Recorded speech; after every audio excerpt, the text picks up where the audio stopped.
Alright, they are back. Hopefully no more connection issue. Yeah, for the players. And they are all chatting something here that I don't fully understand, but DB say maybe one of his off lane or his off lane or the other off lane is only slept 3 hours. Yeah. And then yeah, the rest of the the chat I don't understand. But here we can see some DeForest in action here. Ayat walking in, smoke got break, and he's in the tree, might be in trouble. Yeah, play hard got slow by the Battle Hunger, but Ayat in a big trouble. Even he has the boost of speed, he might still give the first blood away here. Celestial Hammer slow, didn't connect. Didn't connect fully. Dixon pushing the Rubik toward Tess. 2 more light clicks should be enough to get the kill. Actually just 1. Yeah, Dixon secured the last hit with the light click. First blood with the light click. And they still have smoke going on here on the Puck and Bane. They are securing 4 bounties. Even giving the first blood away, but getting 4 bounties. That is still a good start. Yeah, actually worth more gold, right? 4 bounties actually worth more gold than the first blood. Yeah, also the first blood, it goes to Dixon, some more the support keeper, not the core hero, so not a big deal, not a big deal. And right click, Ace get like clicked out by Play Hard and Poda2 here, giving a free kill away to the Amber Spirit. But Park get a free last hit and a free deny on the first wave because of that. So the game start with 4 bounties on Carstensz and 2 free kill. Yeah, 2 free kill on Velocity Viking. Let's focus on this first wave. On this mid lane first. On the first few wave. Oh, Mr. Range Ship and Poda2 taking a lot of light click damage. Holding his skill point on this silent. 2 mini creep enter his tower. He go back here to collect the experience at least or last hit. Okay, nicely done by Salamat1. 501 on the last hit, and Amber is only 5/0, so 1 denied less on the Poda2. Oh, Southeast. Amber go for the 0-1-1 build. Usually up, secure the range, do some damage on the Amber, and both mid laner got their bottle already. Yeah, Pop is actually taking quite a lot of damage from the melee creep, so he needs to be careful on how he play on the aggro. A water respawn in a few seconds. Poda2 is gonna grab the bottom water rune. Park's gonna get the top water rune. Oh wait, he mistimed the... Yeah, mistimed the originally up, but that's okay. Take a look on the other lane. Saime with Ayat versus DB and Playhard. Playhard is not having a good time on the Chuan. First, on the first few wave, his tree got cut, but at least he get to unblock the small camp. Yeah. And got to do some pulling, get some farm. Farm on the Mastodon, and they go for the 0-1-1 build. I think most of the tree and post fight they go for this build now. They don't put skill point at all on the grass, unless they have kill potential, right? So I guess this skill build is okay. Having a more skill point on the living armor is just so good. Okay, he's heading towards the healing lotus, but unfortunately the EVs break, so they saw him walking toward that direction, and Saime managed to get the lotus here. Yeah, Trian just play defensive with this build, right? Take a look on the other lane, bottom, they're battling. Yeah, Dixon is dying. 2v1 situation, so Ace 1-2 get like clicked out by Poda2 and Dixon.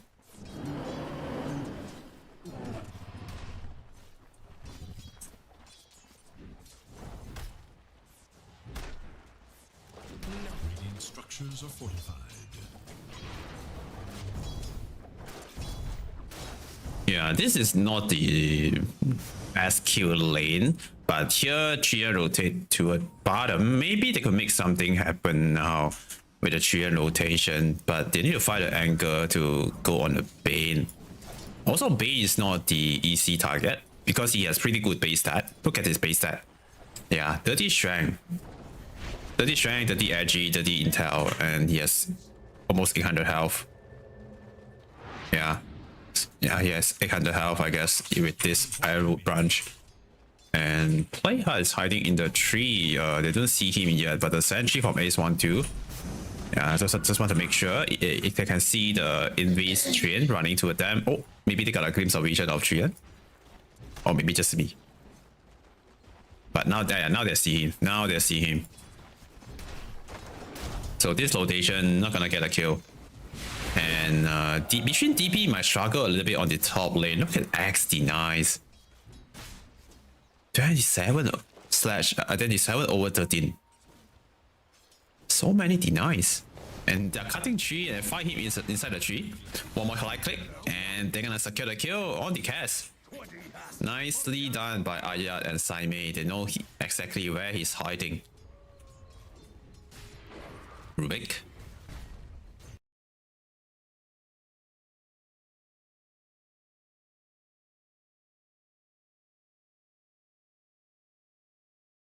Selamat 1, get the bounty rune to refill his bottle. Closing to level 6. Likewise on the Amber Spirit, but I guess part will hit level 6 first, right? After this wave. Yeah. Top lane. Qian. Do some good damage on the Rubik. And good living armor again, blocking some damage. It's a level 2 living armor, so it blocks quite a lot of damage. It blocked the spell damage as well. Middle. Dream Coin connect. I mean, commit. On the Ember Spirit, but the damage is not enough, so Poda to survive. Ace 1-2 is coming. Dixon also coming here. The rune pick up by Poda 2. That's the shield rune. And 9 mid on Dixon, but without puck, without damage, I don't think they can kill anyone. But it's okay, there's not much disable left to stop the Bane from getting away with the TP. Currently, there's a 2000 gold advantage on Carstensz Eastboard. Oh, this Southeast, it does a lot of damage. He has the Blight Stone some more for the extra minus armor, which amplifies his Southeast damage. Yeah. There's a power trace now on Dreamer Cell.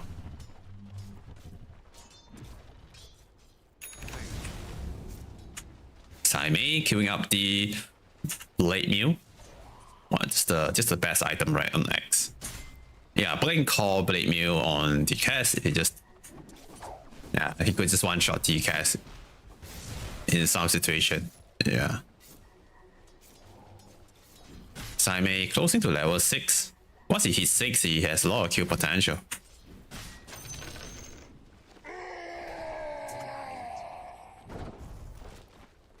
The bear is trying to steal the experience.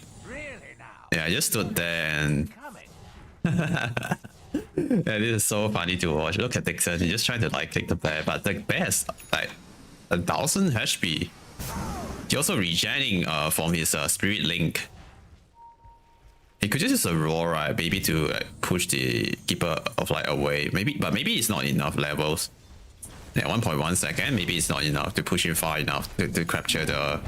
Oh, okay, there we go. Good use of the Savage Roar to disable the follow-up stun from the Starbreaker. Dreamer Cell is a bit low on HP. Mid lane, we're gonna see a fight. Ember Spirit getting gone on by 4 heroes.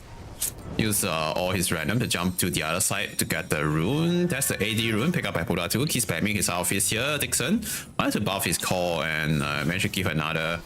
Yeah, Chakra Magic allow him to use another side of fist and jump to the high ground. There's a ward watching him.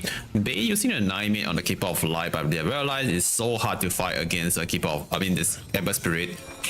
And Keeper of Light combo keeps spamming these outfits here, and the blast connect, but the damage is not enough. DB coming in from the other side, but not able to chase the puck down. Ace 1-2 dying under his tier 4 tower, consume the 21 charges, and the Solar Guardian coming in from the Dawnbreaker, make sure they got this kill on Ace 1-2.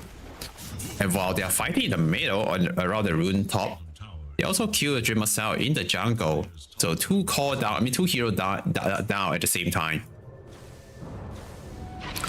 Yeah, this Keeper of Light and Ember Spirit combo is so nasty. Because like this spell, Chakra Magic, if he hit level 4 on this spell, reduce 6 seconds. And basically he just give a free refresh on this Isle Fist. Yeah, 7 second cooldown guys, and the spell can reduce 6 seconds. So there's only 1 second cooldown if you maximize it.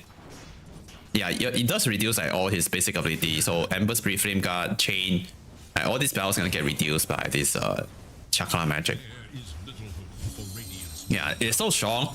And because he has the 80 rune just now, he just keeps spamming South Fist. It does quite a lot of damage on all 4 of the hero. Even didn't put out to get outnumbered, but he's not afraid at all, and he knows that he's really strong at this point.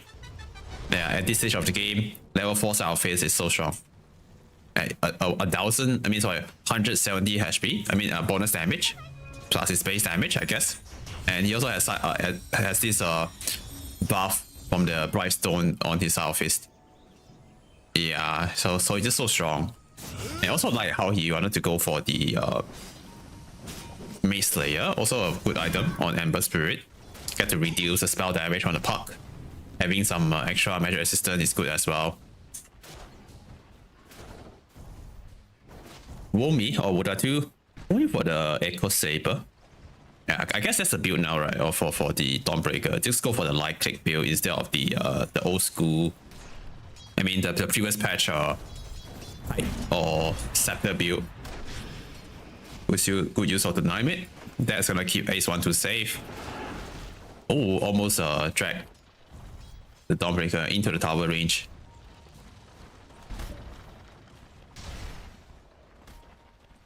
Okay, 10 minutes, almost 11 minutes now. We are in the post landing phase. There's a 5 point. Sorry, there's a 60%. Yeah, 60% win probability on almost 60% on Velocity Viking. Yeah, and top Cass. Getting chased by 2 hero. Rubik, he does have the Echo Slash. Yeah, and the trio is watching from the back. Keeper of Light also coming here to this direction. Saimei, he really wants to get a kill. Dawnbreaker coming in. With the Solar Guardian, now it's a 4v2 situation. Both of them is gonna get punished. I guess they didn't. Yeah, they miscalculate the play, the fight. They need to add the Solar Guardian into the equation. Yeah, they have to always watch out for this extra +1, right, from the Solar Guardian.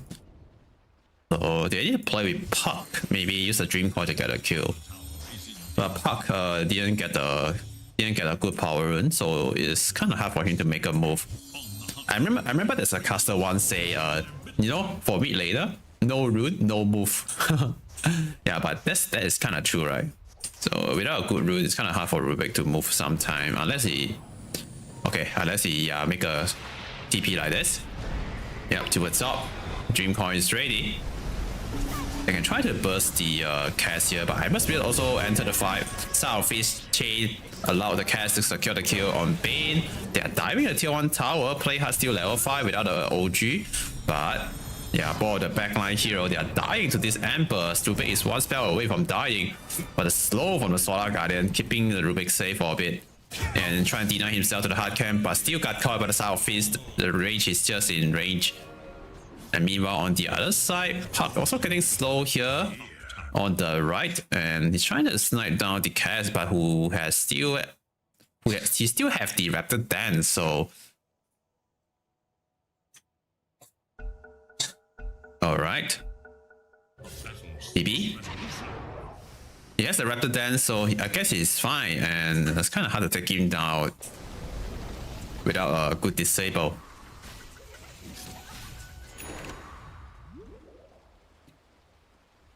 Yeah, overall that fight they lost 2 support when Park TP top trying to rotate and kill the Cass, but with the counter rotation from the Ember Spirit, Yeah, they kill 2 support and lose no 1. Yeah, Dawnbreaker somehow the top net worth hero on the map. Radiant's middle tower is Yeah, also I like how he maxed out his passive first.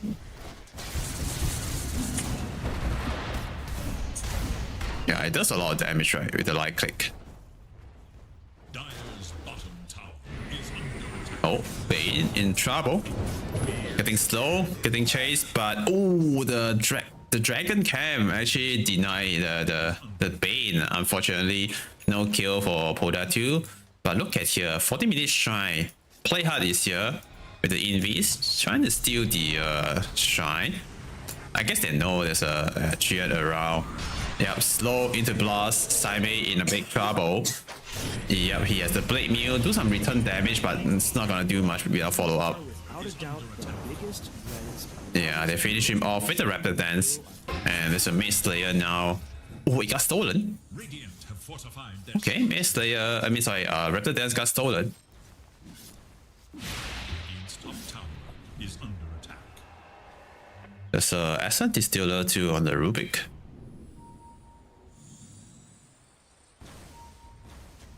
Yeah, Rubik is being topped, and Puck is coming. XTP top. Puck has the Arcane Rune. But do we find the opening to go in? And Dreamer Cell meanwhile just farming. Radiant's Yeah, Dawn Druid game begin once he complete the scepter. Yeah, if he has a Mjolnir and scepter and they put it on the bear, and the main hero Dawn Druid just jungling, and then he just play around the spirit bear on the map. Yeah, and that's a playstyle of Dawn Druid now in this meta.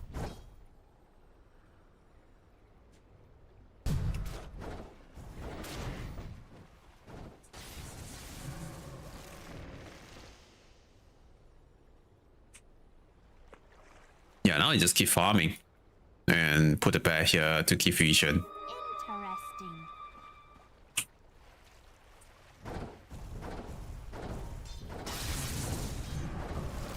Yeah, he also has his spell, right, to speed up his farm. Take a look on the top. Saime don't have the dagger yet, but they go for a smoke play anyway. Saime is a bit behind in terms of farm. Yeah, if a good X game, like a perfect X game, you should have the blink by now. But oh, it must be getting going on here. Yeah, Bane, he has the grip, but he can't use it. Salamat 1 gonna get going on by the cast, a 3-man Dream Coin, but there's no follow-up. Play hard using the OG for nothing, and trying to catch some hero at the back. So far, there's only one support down on Carstensz, which is the Bane. There's a Haze Rune on the Puck. Try and push out the mid wave with the first spell. Together with the Rubik. Oh, Chain Connect on the Puck. But they need more disable. Oh, stolen Raptor Dance from Ayat. Some cheap damage. Okay, just poking, trading spell. No one died yet. No one dies yet. And I think X really needs his blink. bottom tower Yeah, without blink, it's hard to play the hero.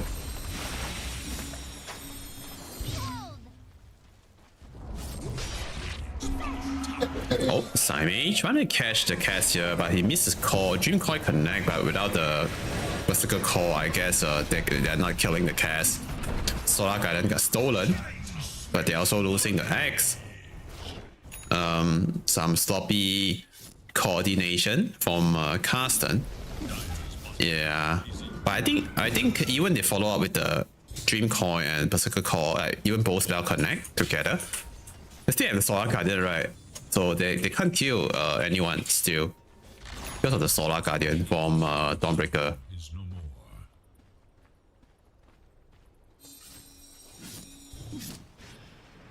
more. Oh, right here. Meanwhile, Bane in trouble. Yeah, getting chased by 3 heroes. Puck damage, not enough to kill anyone because they also have the spirit form heal from the Illuminate Blast. So Dixon also able to heal his friend, and also likewise on the Treant Protector, using the living armor to heal his friend and block some damage. Speaking of the living armor, all the tier 1 towers still standing for the dire side, and oh, finally they get a big kill. A big one. I guess to use the stolen Solar Guardian chase stun with the Berserker Core to kill Cass. Yeah, that's a pretty big kill. 34 seconds now without Cass. Yeah, by the way, that's the second kill. That's the second kill of the game for Carstensz. Yeah. Grip is available in a few seconds.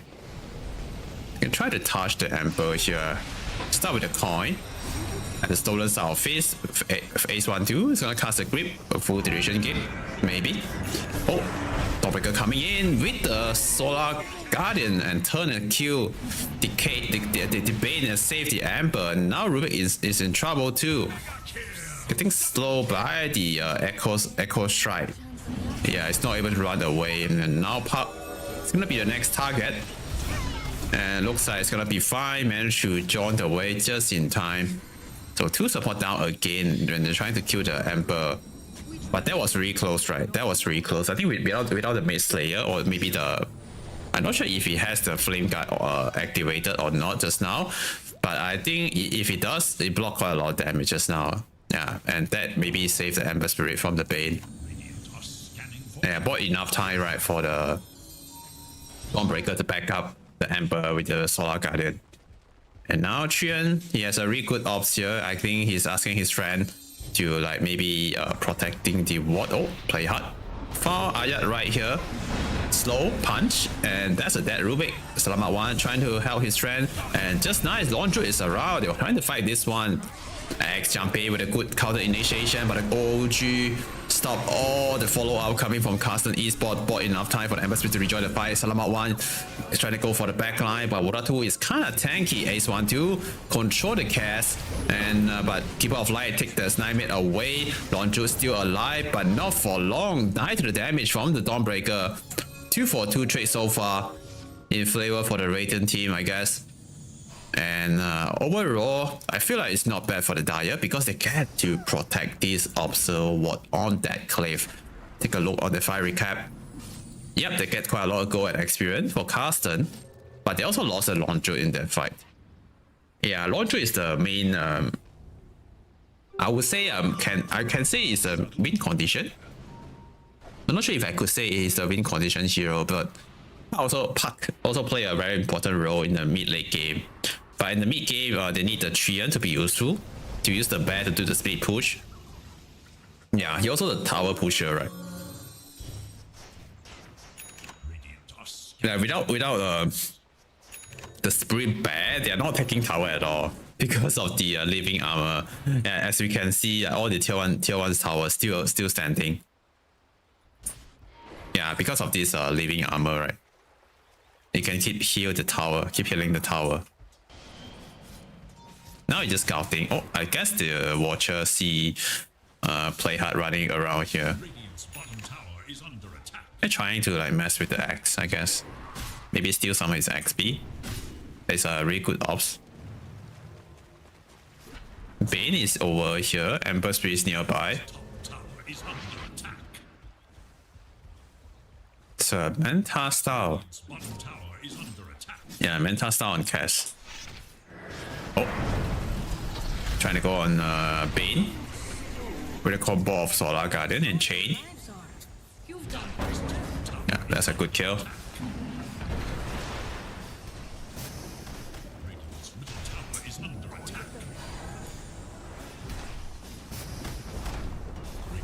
I wonder why Trian don't save money for the Ice in the Forest. Isn't that the best shot? Yeah, in terms of mag control. But they go for this fighting item instead. I guess it's fine too, right? Yeah.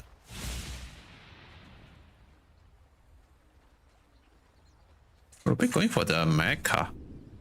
Check this cliff. It's a stolen fire random. Meanwhile, free Tormentor for Velocity Viking. Let's see who got a shot. Would be nice if it's on Trian, but it's Keeper who got a shot. So 2 charge on the Solar Bind, 2 charges on the Solar Bind, and 100% heal instead of 70 now from the Illuminate Blast. Keep of Light It's nearby, they saw the puck. Start with the chain, puck dodge the blast with the phase shift. Jump to the other side, up to the high ground. Yeah, I guess he's getting away. That's the blink. Okay, Scepter complete on Dreamer Cell. Big item timing. Yeah, now we can just send the bear to the split push. And the main hero could farm on the other side.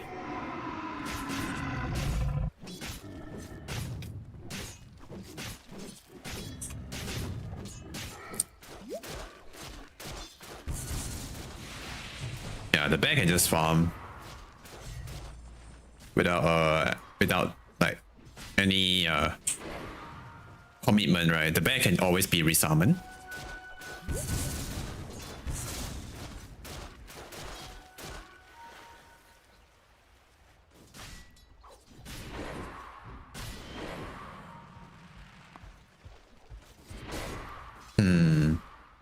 I feel like maybe the Deity Velocity Viking can try to play a bit more aggressive.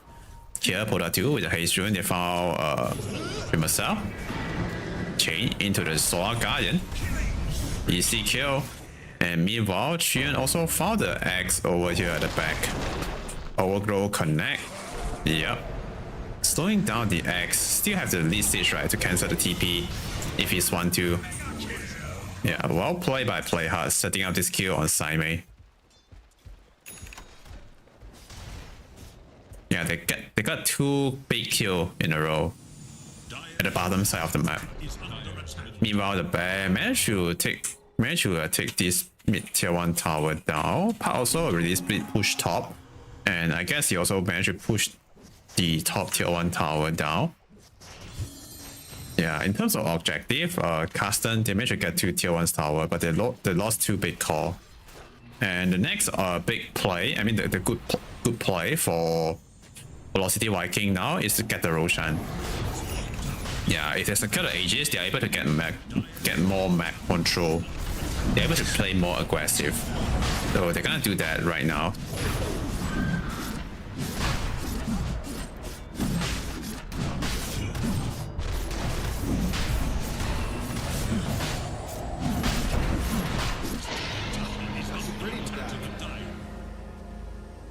Okay, 3 Aegis for the cast. Yeah, he's going for Butterfly. Butterfly, oh, saw Park here.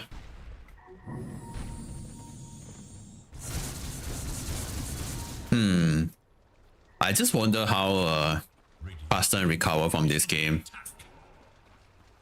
Yeah, because it's hard for them to play the map. Because Dawnbreaker can always hold a lane.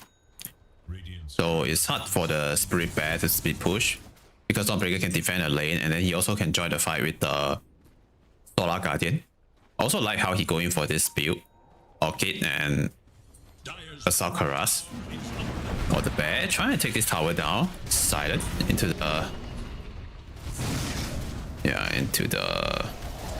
Starbreaker, and the bear is gonna commit for this tier 1 tower. He get the tier 1 tower, nice. And he get to resummon it. Okay, good trade, right? Sacrifice the bear for the tier 1. I think it's not bad. Yeah, worth the sacrifice on the bear. It gives quite a lot of gold experience if they kill the bear, but still getting the tier 1 tower, it also give quite a lot of gold, some gold to the team. Farm the Ancients camp. Yeah, now he's saving money for the Silver Age on the Spirit Bear. Once he has a Silver Age, I guess he has a lot of like solo kill potential. He can try to kill the Keep of a Light or the Qian. Oh. This is the second bear though. If they kill the bear here, he won't have resummoned. Yeah. No more bear. For at least a minute. Oh no. Not sure how Dreamer Cell play without a bear now. Yeah, it will be hard without a bear. You won't be able to apply map pressure. Radiant's middle tower is under attack. Dire's top tower is under attack. Radiant's middle tower is under attack. Dire's top tower is under attack. Radiant's top tower is under attack. Dire's top tower is under attack. Dire's top tower is under attack. Radiant's middle tower is under attack. Dire's top tower is under attack. Dire's top tower is under attack.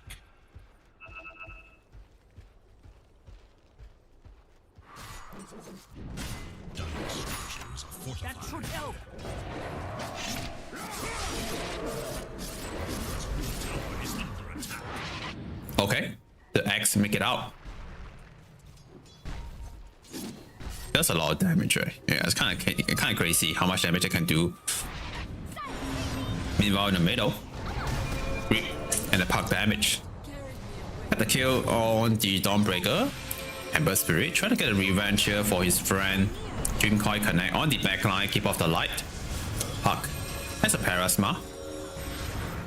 Oh, he jumped to the right and is getting chased now by quite a lot of heroes. They have the Overgrow ready on the Treant. Yeah, Cass also fighting at the front line, holding 3 hero. Meanwhile, Puck is holding all the Velocity Gaming backliner. Yeah, it's a 3v1 situation now on the Puck.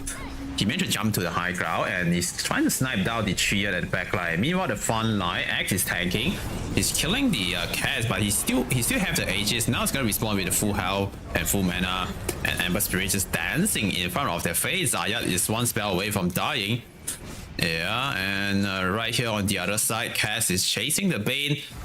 Yep, good use of the Psychic Headband, pushing the Cass away a little bit, but he will have the Echo Slash in a second. So Ace 1-2 will die anyway, I guess. Transfer the Nightmare away. Ace 1-2 still in trouble. Yep. So much damage from Cass. Imagine if he has a Daedalus here. I think once he has Daedalus, he can just one-shot the support. Yeah, maybe at later game stage. He will buy the Daedalus, and he will just able to one shot the Bane career. Oh, got killed. Yeah, people also forget that sometimes also forget that when Cass switch to Katana. Yeah, this one. This is the sword. He also has extra attack range. Yeah. Oh, he ran into the Puck. Red activate the Raven's Veil. Defensive use Scepter. Buy some time for Salamat to jump away. I guess it's gonna be fine. A 3-man smoke here in the middle from Carstensz. X with 2 support heading toward the Radiant jungle. They might run into the Dawnbreaker. That's a good target. Rechain Disable. They managed to chop him down, and they also grip the Ember Spirit over here at the other side. And Keeper trying to help with the blast, but the heal is not enough. Too much damage from Carstensz. And Puck jumping in, trying to catch more, allow the X to follow up with the Berserker Call. A triple kill for Sidemate. They get 3 good kills in a row. And now DB is strong, but it's not strong enough to fight against 5 heroes. Good use of the Manta Illusion to take away the Nightmare. And Roshan haven't up yet, unfortunately, but it's okay. They get to get more map control, and they also get the gem. Yeah, I think they killed I think they got the gem from the Emperor, right? Or maybe the Keeper, I'm not sure, but they got a gem from Velocity Viking. Yeah, the bag continue getting bigger. Look at Dreamer Cell net worth. Somehow he actually top net worth right now. Bane has the Ether Lens, going for the Aghanim Scepter next. There's a Treant here walking around, stalking the Bane. They have the Solar Guardian, so they can do the combo if they want to.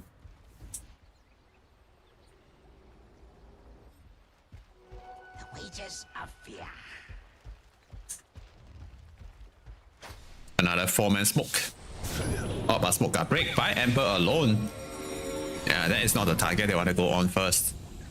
Because they have the Solar Guardian for the counter initiation. They need to go on the Dawnbreaker instead. Yeah, like how they started the fight right just now. They kill the Dawnbreaker right here, and then they kill the Ember, and they kill the Keeper later. So that's the way to start the fight. They need to fight the Dawnbreaker first, so they don't have to worry about the counter initiation for the Solar Guardian.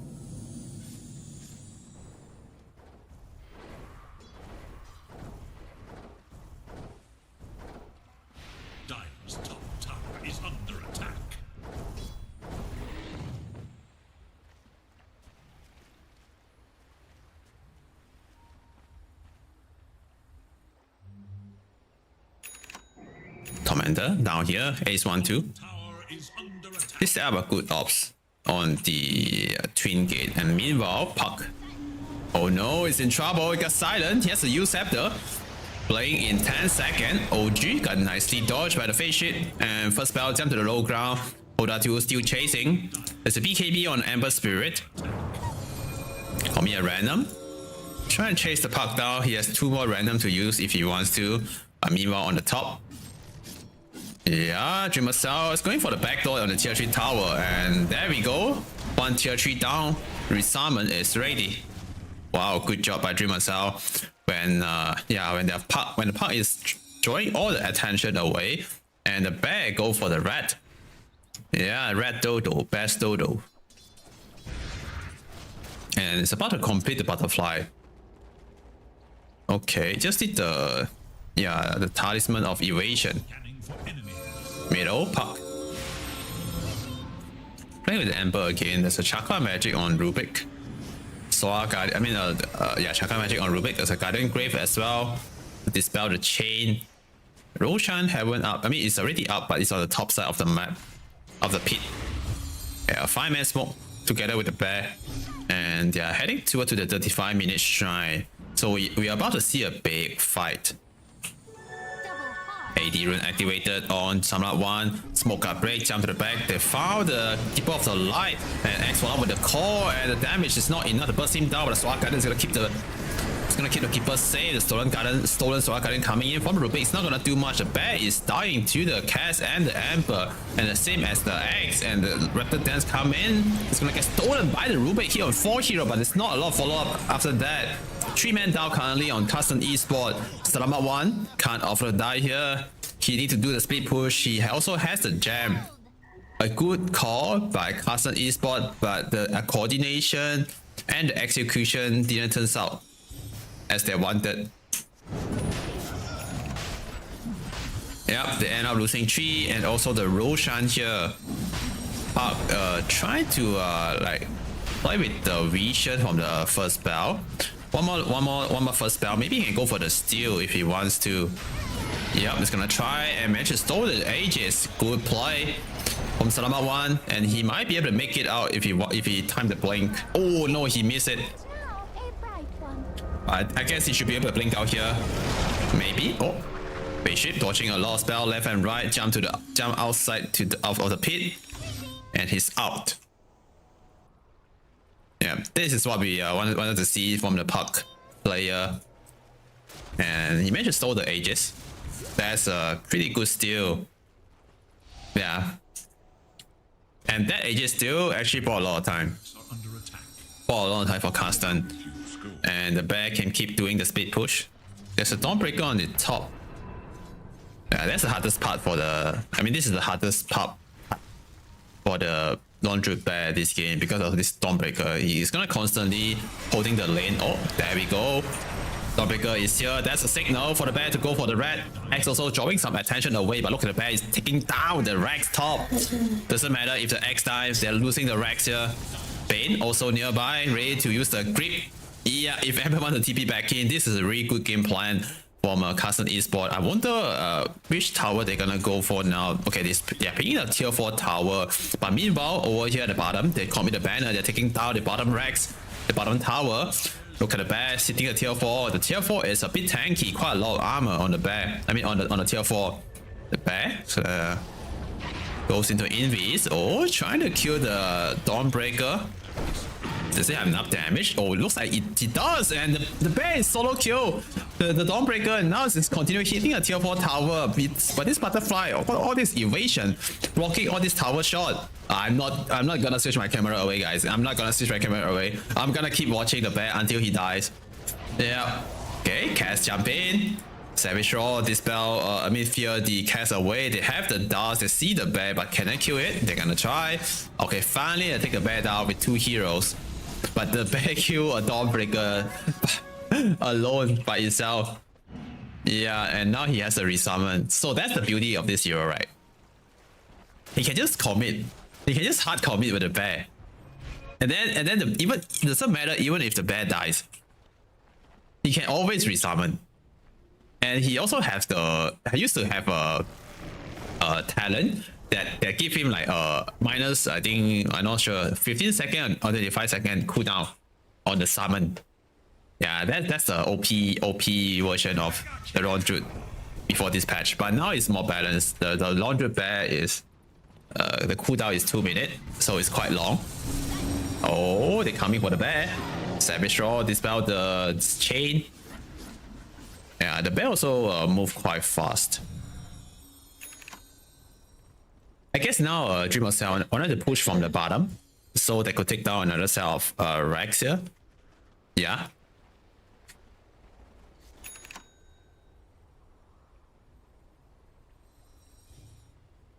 Yeah, Carstensz did lose a mini barracks over here, but Velocity Gaming, Velocity Viking, they lose a whole set of Rex top. Yeah. Eyes on the bear, and he just got the butterfly. So to deal with the evasion from Cass, a Shiva complete on Saime, that's a good item. Yeah, even on next.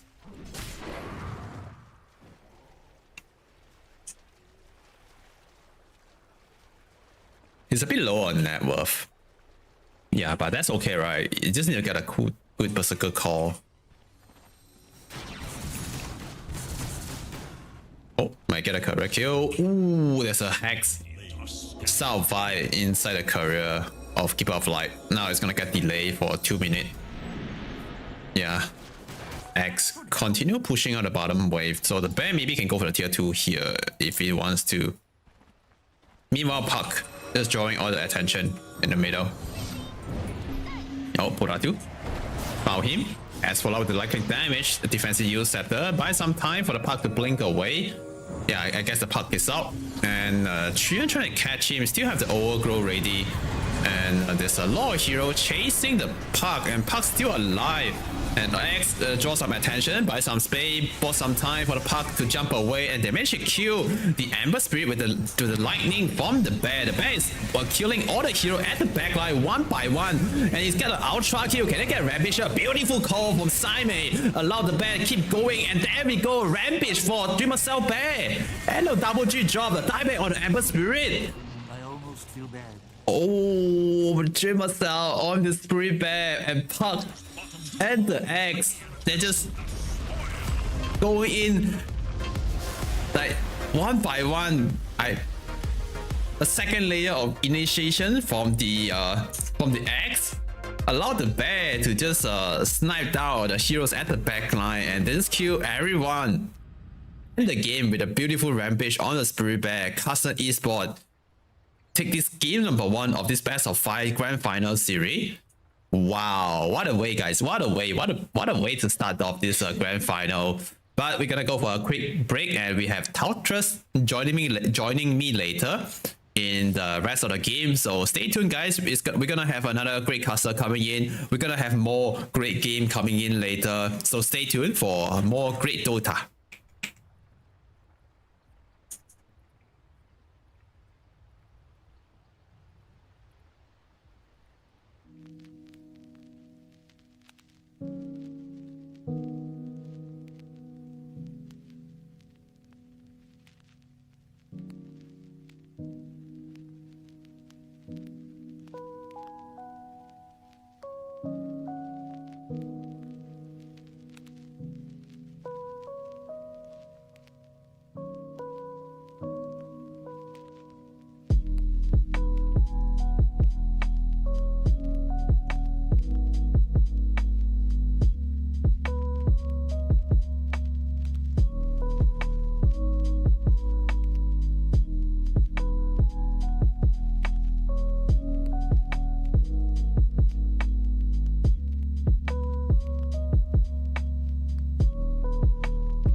Yo yo yo.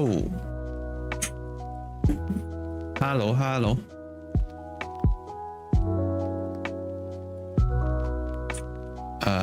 Can you keep talking or maybe count 1 to 10?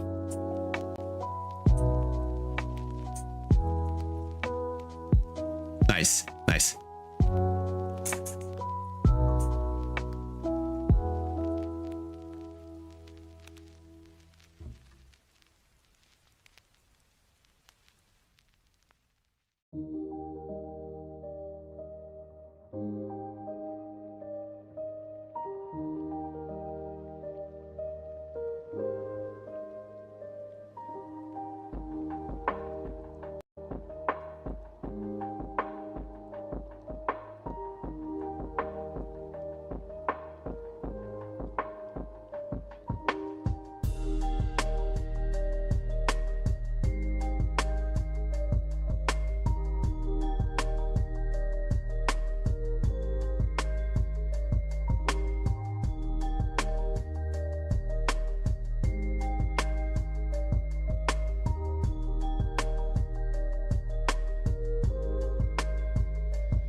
Seconds remain.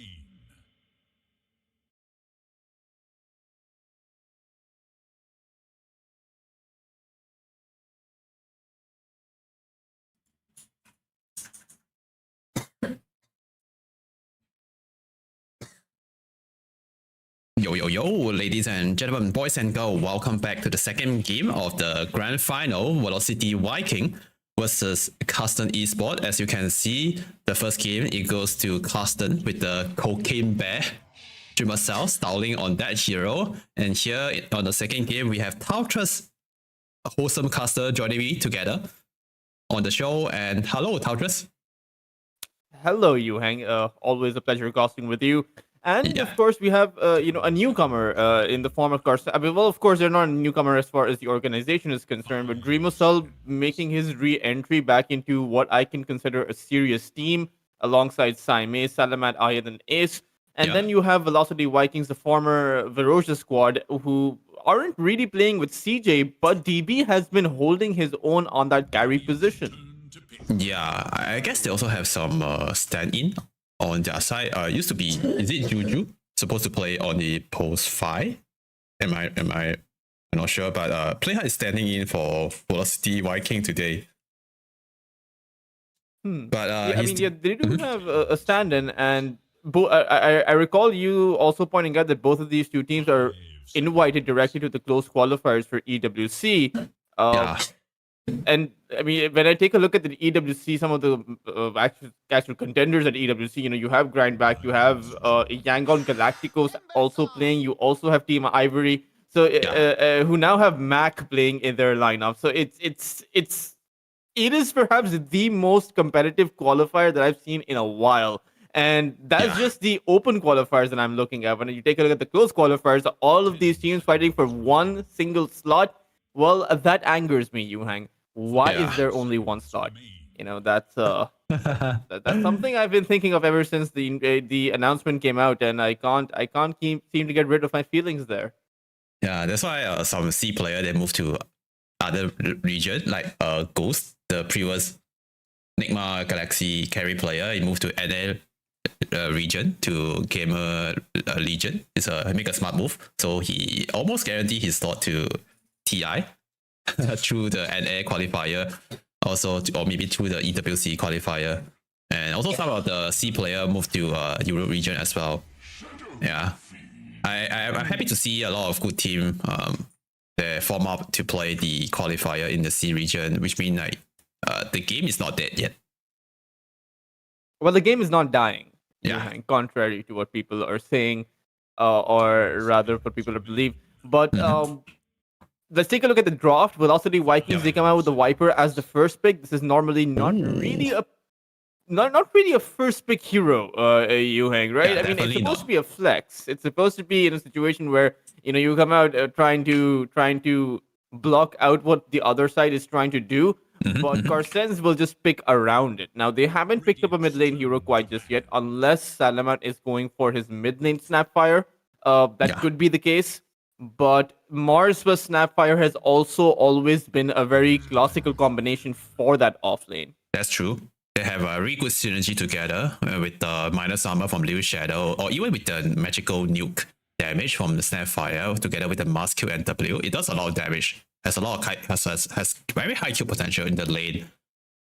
I also like the draft on Carstensz Esports with this Leech and Mars. I mean, Leech, Mars, and SF. They have pretty good team fight potential on their side. And currently looking at the draft, I do feel like Carstensz, they have a superior team fight potential with this lineup. I wonder what's the next pick here for Velocity to balance it back or to match with the team fight potential from the other side. The Viper and Marcy lane, it looks pretty strong. I guess they purposely picked the Marcy to pair with the Viper, because it's always good to have a melee hero who can frontline body for the Viper in the lane. Oh, it looks like it's They gonna be come out the Ultimate choice. yeah, the sniper and Velocity Vikings, they pick up the Spectre. So yeah. That's the old school both counter. of these two teams, I mean, yeah, the sniper is supposed to be, or I wouldn't exactly say it's a counter. I would say that the sniper survives in the lane much better where other heroes don't. Meanwhile, the Spectre is also a hero that's pretty good against the sniper, right? You just Yeah. pop your haunt and you just get on top of the sniper. So the fastest way to actually do that. And Yes. you also, you have the silencer with that global silencer. When the Spectre actually goes in, you have that 4 to 5 seconds of the global silence to make sure that no one can come in to protect their sniper. So they do have some avenues, but what I do see is the fact that you have that frost shield coming up from the lich. You have the raises, the snapfire, the Mars. It seems like they have a lot of protection against the sniper, where Velocity Gaming Vikings may actually just struggle to follow up with the Spectre to take Salamat down. Yeah. And they need to pair with a global silent to make sure the leech or the rest of his friends can't save the sniper. So if they press global silent and horn together, they have a really good answer to Salamat one sniper. The best way, right, with the horn, that's the best way to get on top of sniper, be just one button. But like you say, they need to make sure the force shield cannot be cast on the sniper. Because the force shield with the talent, he get to reduce like 70% of all the light click damage from heroes with the level 10 talent on Lich. That was that's kind of insane. So it might be the best way to keep sniper alive. Any predictions, Yuhang, for who is going to be taking this next game, the second game? The first one went the way of Carstensz. But I recall you saying that it was a very close game. Yeah. Do you think these two lineups are close in terms of their skill, or do you think that Carstensz are perhaps the better team? Carstensz, in my opinion, I do feel like they are the better team in overall in terms of like team chemistry, drafting, gameplay. But from the last game, Velocity Viking, they also play really well in the mid and early game. It's just that like Carstensz Esports, they have better game plan, they have better game strategy to win the game. So it's gonna be a close matchup. It's kind of hard to say. And by just looking at the draft, I do feel like Dire have better draft, but also Radiant, like Velocity Viking, they have really strong hero. They have a lot of my favorite heroes on their team. So it's kind of hard to go against that.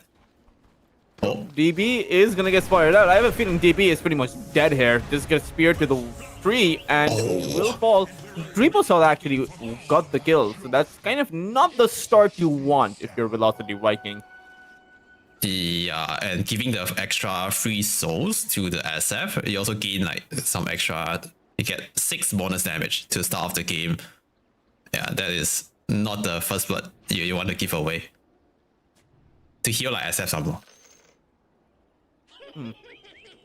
How do you think these lanes look, though? When we think about the Spectre, it's not exactly a hero. Oh, Radax could actually hold that thought. Mid lane, they're moving in towards Salamat. They want to shut down the sniper. Deco will bring him back with that dispose, and Salamat is going to fall. Now, Playhard did get the kill, but they do give their Viper the head start, and they do disable the sniper. Oh, this is a disgusting level 1 gang coming from Velocity Viking. Normally we do this gang on the Viper, but they do this gang on Sniper instead. Yeah. Yeah. And yeah, that's just... That is interesting to see. Who do you think, now that we do have a bit of time, who do you think comes out ahead on that bot lane? Because the Spectre isn't really a hero that we see all that often on the carry position. It's in fact a very rare scenario to be in. Yeah. And you're playing into a Snapfire plus the Mars. So is this a lane where the Spectre can actually hope to find anything, or is this just going to be a stomp here? I think the idea here to pick Spectre is to counter the sniper, to have a good way to get on top of him. That's the traditional counter. But in the lane, the hero is really weak. Against Snapfire and Masamo, both of these two heroes have really high kill potential. Currently DB is doing okay, not the worst, but as the lane go later, as the heroes, the Mars and Sapphire get higher level, they have stronger spell that's gonna do more damage. They might struggle a bit in this lane for the Spectre. Deco just found a solo kill on a Lich. I don't know how he does that. Yeah, I guess. What, the Lich stands still like a punching bag? Like I don't understand. Deco is well, I mean that's pretty good for the Marcy, I suppose. Yeah, I guess the Marcy chased the Lich out with the boost of speed somehow in the jungle, and the Lich out of position got caught. He's dead. That's okay. That's a free kill. Meanwhile, Vomi is not exactly able to play the lane here. You hang 3 lost hits for him. You know, the same can be said for the sniper. The same can be said for maybe, or rather, actually, you know, Saime is having a wonderful time on that bot side. The one big winner of the laning phase is, of course, Pota 2, who has completely zoned away Salamat. Despite of playing the sniper, he doesn't actually have too much CS to his name. I mean, look at the amount of denies Pota is able to get. Wow. Yeah, 12 deny on Pota 2 is totally owning the lane. Good thing is Salamat 1 started to get more levels, have some skill point on the Sharpnel, so he get to push some wave with that spell, get some XP, but still behind in terms of last hits.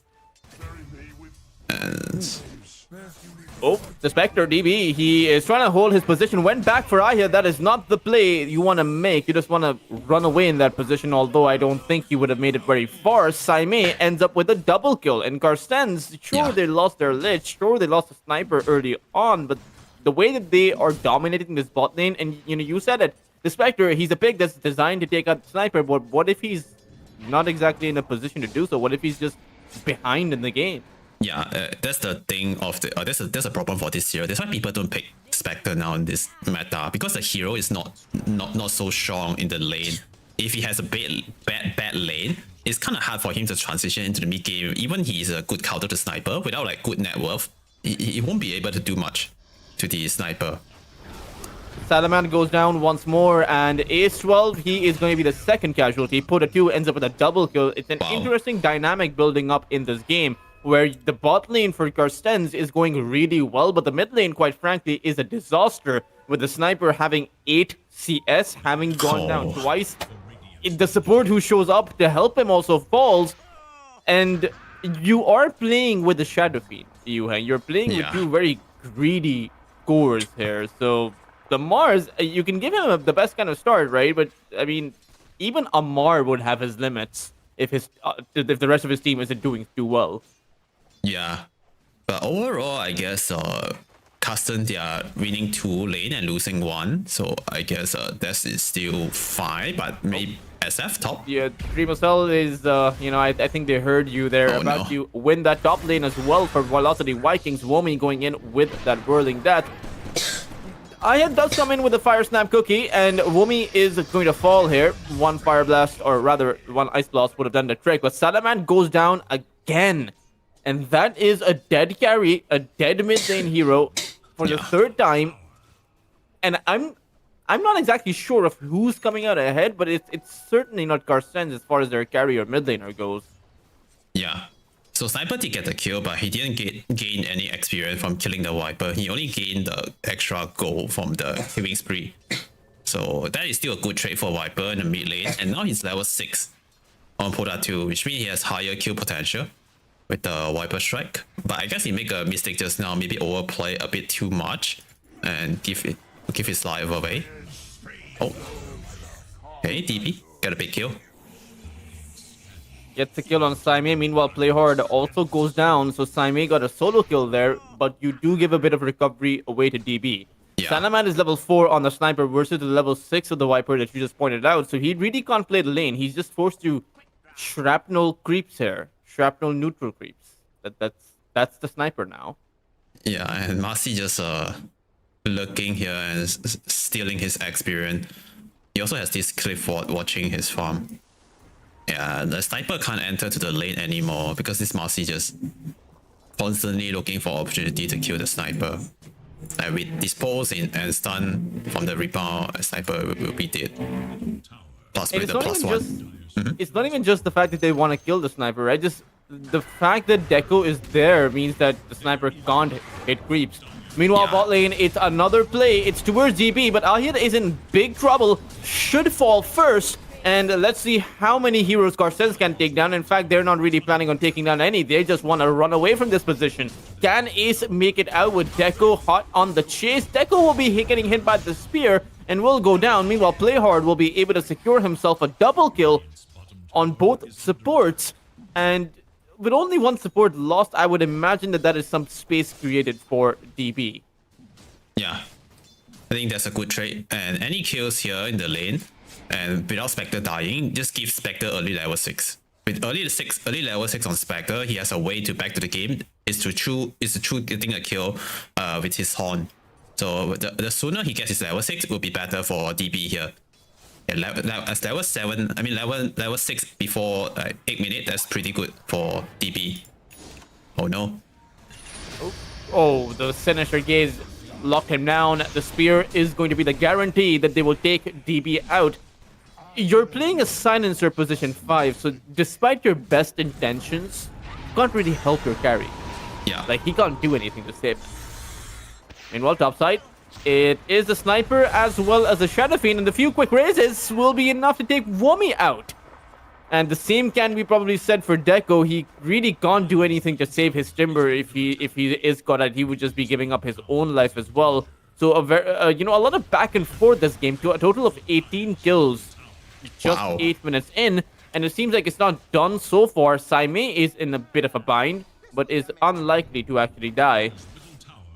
He does have the arena, just not enough mana for the full combo. And Snapfire is hiding in the tree. Might be able to get a kill here. Okay, there's so much damage. Yep, everyone's teleporting over here. Seems like both teams are itching for a fight. Saime, no mana for his full combo, and I feel like they realize this. They'll just go in, take the Mars out, and now Ayed will try to teleport out while Vomi chases down the Lich. This is a guaranteed kill, so a 2-0 on that bot lane. Yeah, good play from Velocity Viking, bringing the heroes here, outnumber Carstensz, win that fight, and now Spectre is level 6, so they can start playing away from a DB on the other lane, so they could utilize the horn to get some extra kill on the map. And SF or Sniper, any of these 2 kill would be nice for DB to get. Here we're gonna see a smoke play from Playhard and Viper. This is a really good move. If you can see the SF here, they can use the horn. Yeah, I don't think they need the horn. There's so much damage on that Shadow Fiend. You had a Timber Saw nearby as well, but not a single spell thrown out. And the problem is, anyone that gets hit by that Viper Strike, Yuheng, I feel like they just die. I feel like there's despite of this being a first pick Viper, right? It's just the lanes have gone so awful for their Shadow Fiend and for their Sniper that you can't really do anything if the Viper catches you. Yeah, that's very true. A hero like Sniper and SF, both of these 2 heroes, they have no mobility. They have no good mobility spell. They have no good mobility item yet. So just a Viper Strike into some follow-up can easily lead to a kill.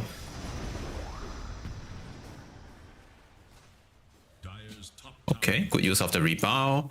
Now, I think in the new patch, they get to bring his allies with the rebound to bounce away, to jump away. It's like it used to be the shot or something. But now you just get it for free. Or rather, I think it was the pick me up facet. Oh yeah. It's a facet. Yeah. I almost forgot about that. Now you just get it for free.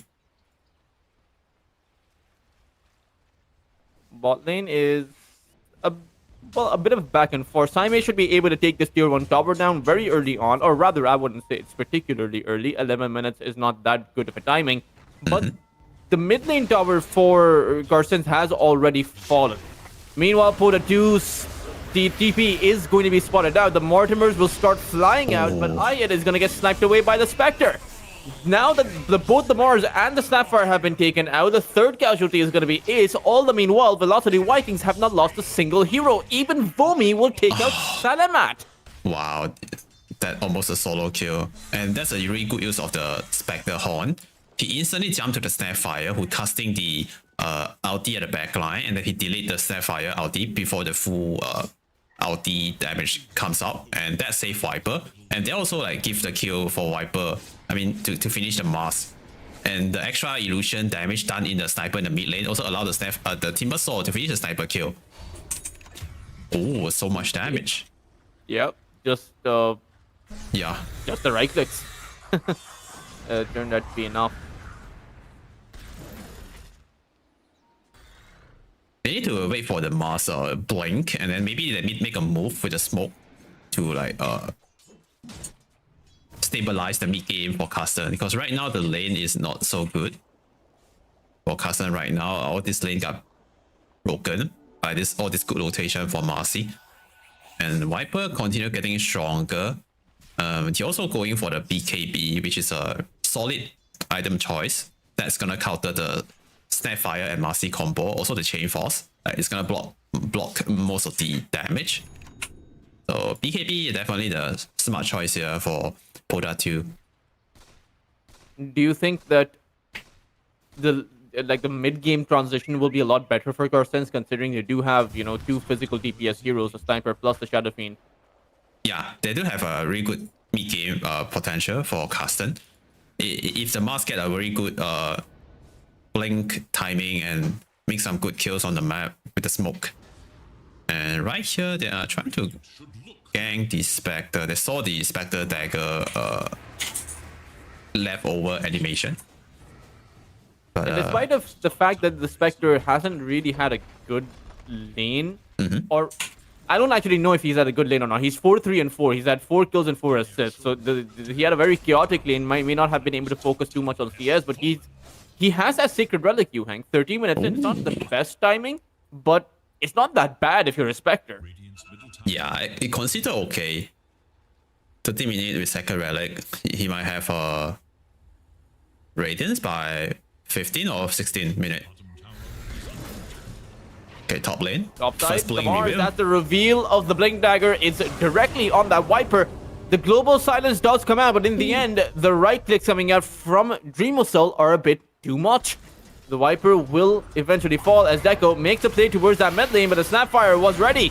The Spectral Haunt comes in, and Salamat is going to be in danger. The Mortimers, though, they cannot be cancelled. Ayed will be able to make sure that Velocity Vikings are punished. They lose their Timbersaw as well, even though Carstensz lose their Sniper, and the Chain Frost sent out on towards DB. One rebuke from Saimei is going to make sure that is going to be a 4 for 2. In fact, they even jump towards Play Hard.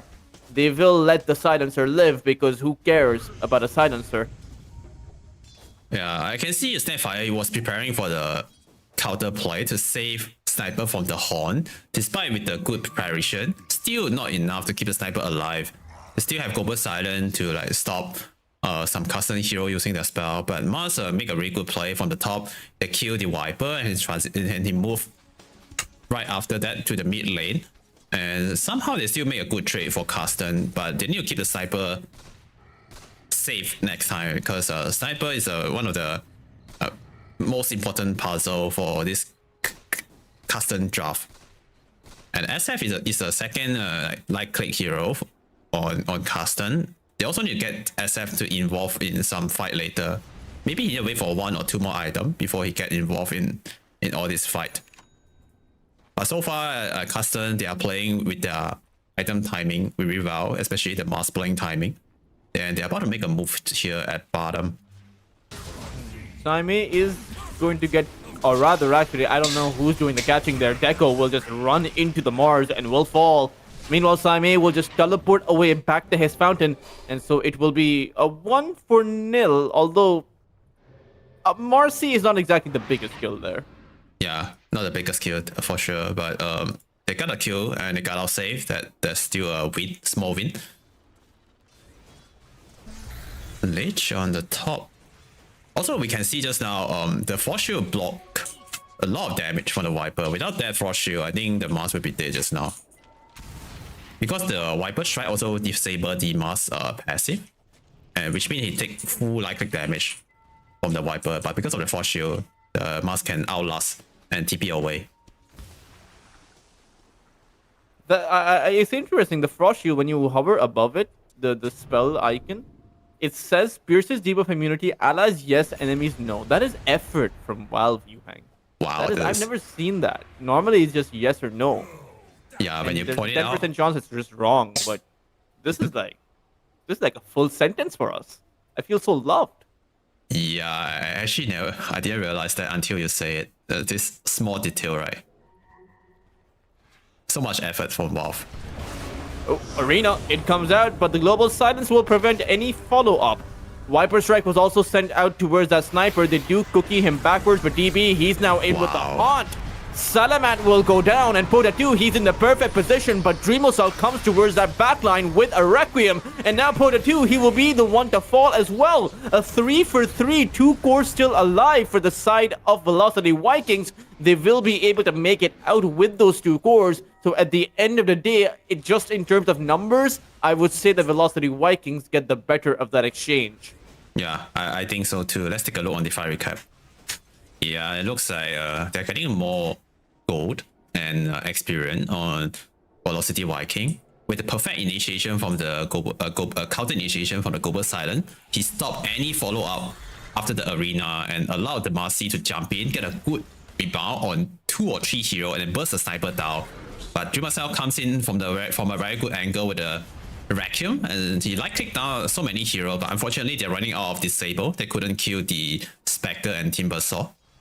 But both teams they are playing really well. They know how to enter the fight from a really good angle. They know how to play around the cooldown and play around the spell. And once they complete the BKB on Saime, the initiation won't be interrupted maybe by the Global Silent unless he use the BKB before the Global Silent. Oh, Saime. Okay, no, he's just building up space for them to be able to take this tier 1 tower down. What do you think some of the itemization is going to look like for the Spectre after this Radiant? Is it just the traditional Radiance Manta style hard Scotty build up? Yeah, Radiance into Manta style definitely the right build. I wonder if he's want to get the maybe the Nullifier because of the Frost Shield. It might save someone from the Spectre. The Lich can save someone with the Frost Shield, and it blocks quite a lot of electric damage. So maybe a Nullifier. Oh yeah, or Disperser can be a good choice too for Spectre. So maybe Radiance Manta into Disperser or Nullifier can be useful this game. It just makes because there's also a bunch of you may want to remove the Frost Blast slow from yourself, the Shrapnel slow, things like that. And True. Shrapnel, you can't get slowed down within a disperser duration if I do recall. So yeah, none of the Shrapnel charges will also affect the Spectre. Yeah, the speed buff from the Disperser is really useful this game to purge off some of the Frost Shield or some of the buff or disbuff some of the slow. Also, it synergize really well with the hero, give a lot of stats to the Spectre, which the hero really love. Now, Spectre Haunt is off cooldown again. That's why Velocity Viking want to make a aggressive move into the Dire jungle. Let's see who they find here. Okay, they saw the mask. That's a good target. Oh, they will make play for him, but Saime is a bit too quick for them. Yeah. Just blink away. Good try. And the next power spike. Looks like they're not done trying. They do cast a sniper. Oh, that is awkward. If you are Salamat, he is trying to teleport away and will actually be able to find it. So suddenly he turns an awkward situation into an advantageous one. Yeah, really good use of the sniper shot. That well cast, beautiful cast of the shot ability that saved his life, pushing the Marcy away some more. Also, he dodging the rebound stun with that spell. That was perfect. Oh, Roshan attempt from Velocity Viking, and I'm not sure about this, but it looks like Carstensz, they're not aware of this Roshan action. Yeah, they're now going to be playing against an Aegis. Probably in the... it's going to go in the hands of the Timbersaw. That is something that I did not expect. Probably the Spectre may have been the better hero, or just Viper. but Yeah. But they gave it to the Timber instead. Yeah, that surprised me too. They give it to the tankiest heroes on their side instead of the Viper or Spectre. So it's a trade-off now, the Roshan for the shot, and they get a shot for the Snapfire, one of the best shot I would say. Because the cookie heal with the 200 extra heal also enable the hero to push out wave with just the cookie and DPS damage from his ulti. Yeah, it's one of the best shots I feel. This shot is good to get the Ice Spike, allow him to do more damage with the Chain Force. Another smoke from Velocity Viking. They wanted to force a fight whenever the Spectre horn is off cooldown. So this is the right way to play around the Spectre. But if they're not getting killed, they are wasting time also walking around with the smoke. And they might get outskilled by this SF and Sniper. And they also have... It's also a lot of pressure, right? Because the longer the game goes on, the more... the stronger the Sniper will get, the stronger the Shadow Fiend will get, and their ability to right-click Spectre down is probably a lot higher than Velocity Vikings' ability to right-click the other side, because you are playing with a Viper that will start to scale off pretty soon. Yes. Also, one thing that I forget to point out is one of the reasons why Spectre is not that popular, and also getting less contested in this meta, is because there's a lot of like brick mechanic item that introduced into the game. So now COH is so popular. Also, there's another item called Kanda. There's a lot of ways now to break the Spectre, and that's one of the best counter to the Spectre. Now SF about to complete his COH, the game will be harder later for the Spectre. He can't move. He also like the most speed will get capped by 200 if he gets hit by the COH. And he also got break. He won't have the passive. He's not as tanky without the passive. And also, like if you look at the Dire's item, like they have Manta Star on SF, Guardian Grave on Ayat.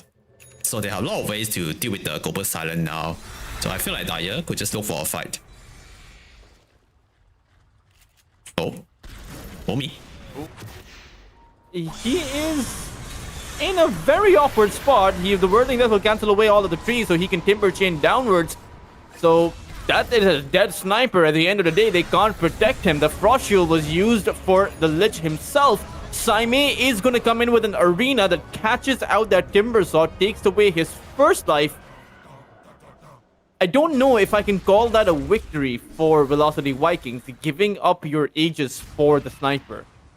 In terms of goal and experience, that is still an okay trade. But without the Aegis now on Timber, they cannot go high ground for sure, but they can still take some tier 2's tower. But just now, Spectre just demonstrate us how strong is the hero to counter the Sniper. Also, Sniper, he activate his MOM very early, which means he won't be able to use his spell just now to like the shot ability to save himself from the Spectre. I guess that's the misplay from Salamat 1. But now he like dismember the MOM, so he won't be able to make that mistake anymore.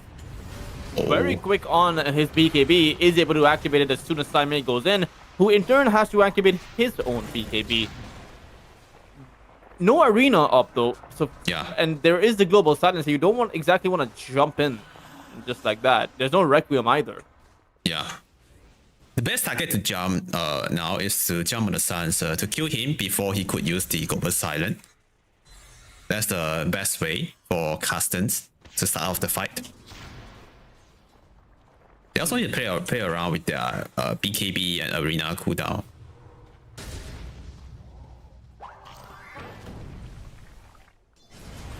In this ultra late game, I do feel like Spectre actually has a lot of potential, because Spectre is also one of the best late game hero. Even he can't kill Sniper anymore with the Horn, he can still kill the Lich. With the Horn, he can still kill the Snapfire with just one button.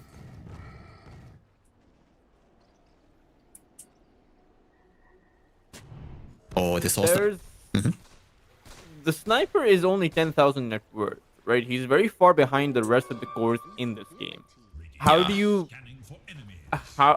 expect the Sniper is going to scale? Well, after he respawns, of course. He's guaranteed to die right now. Yeah. Sniper is not the best farming hero. He have really rough start just now. You can't even approach the lane because of Viper and Marcy constantly pressure him. Maybe true team fight. Yeah, maybe two true good team fight. If they win a good team fight with Sniper alive, he will get a lot of gold, and he might be able to recover into this game. But for now, he's just like the hero who draw all the attention away, allow the SF and Mars to get something out of the map.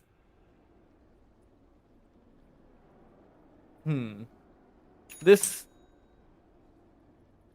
is an interesting dynamic to be in because it kind of feels like you won't have that reliable sniper. So Yeah. up for your high ground. So for the Spectre, does he still target the sniper, Yuhang? Even if the sniper doesn't really do anything? Radiant's bottom tower is I think the answer is still yes, because sniper is still the hero still does a lot of damage if he leave untouched in the team fight. So they need to make sure the sniper always get pressure. He won't be able to do free damage in a team fight. Maybe after they kill the sniper, they can still look for the support with the Haunt. Ooh, they do go in. It's going to be Ayat who gets caught immediately. Even Saime is forced to activate his BKB and attempt to run back to his high ground, but it might not be possible. Saime is taking in too much damage. He will go down. Ayat and Ace will both buy back into the game, but the rest of Velocity Vikings, they'll just back away. Yeah, that's a really good fight for Velocity Viking. They got to force 2 hero buyout and managed to got out safe without any. Oh wait, maybe not. They lost one. Play hard. Yeah, they do lose the one. Vomi was farming away in the jungle, so even Vomi is potentially going to get chased down here, but no. It's that pick-me-up coming in from Deco that takes Vomi out of danger as well. Yeah, that's still a big win. They forced 2 supports bought out, and they also cut their losses. Only lost a silencer in that fight. And also one thing that we forget to mention is the Spectre Innate Desolate used to be a basic ability, and that spell it works on BKB. So just now, Saime he activated BKB trying to run away from that fight, but he still takes a lot of damage, a lot of damage from the Spectre Desolate.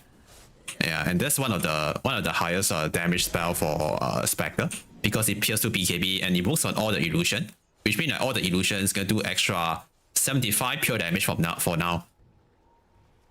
Yeah, that's insane amount of damage. Oh no, no BKB. He doesn't have a BKB.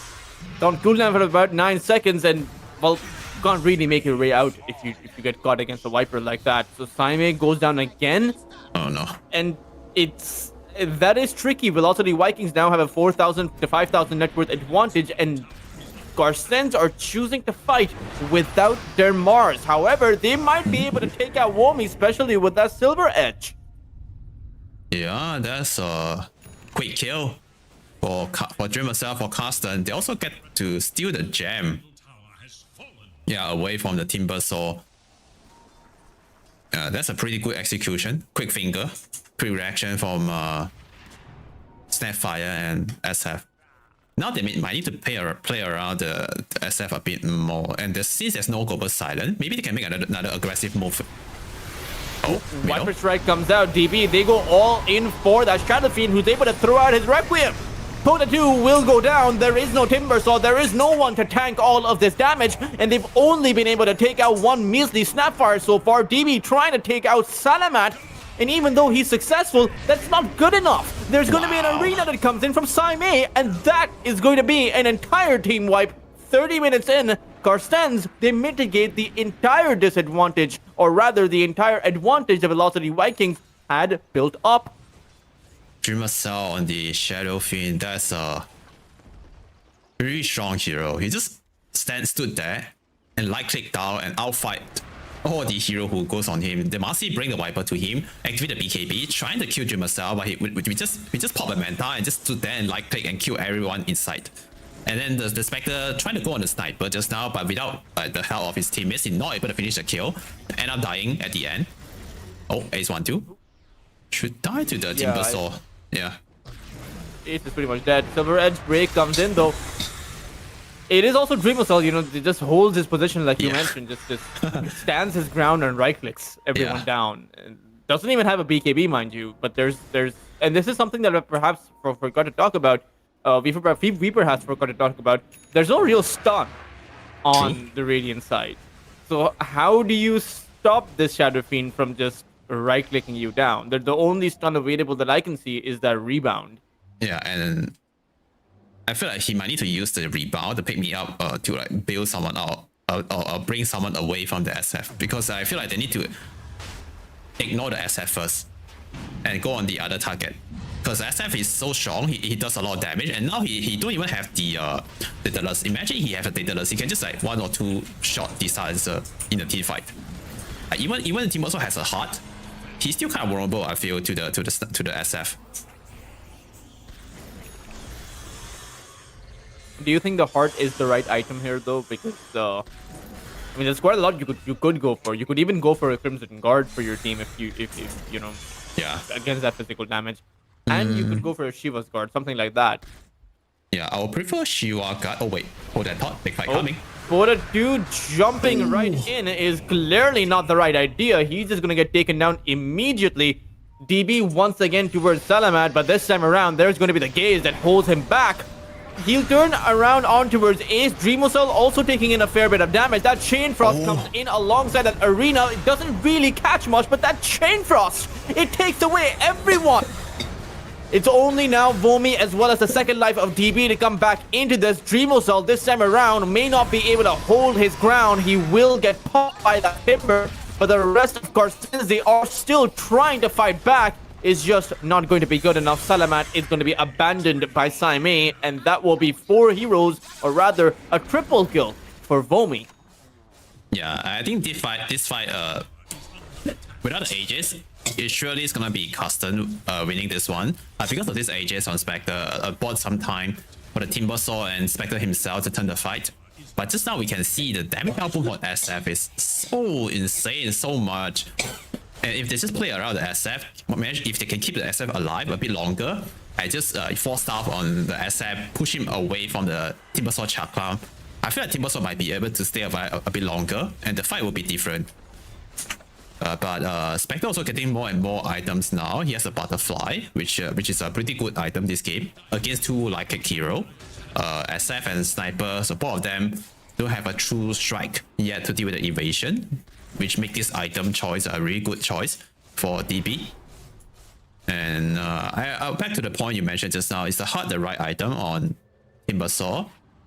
It cannot go wrong on Timber, but I really prefer the Shiva on Timber. But okay, he does bought the Timber. I mean, he does purchase the Shiva now on Timber, which is a good choice because with the AOE attack speed reduction. He also kind of good versus the 2 lucky hero on SF and Sniper. So I feel like the item choice so far of Vomi is okay. I would love to see maybe a Scepter or maybe something that helps him to do more damage. Another item that helps him to do more damage for Vomi.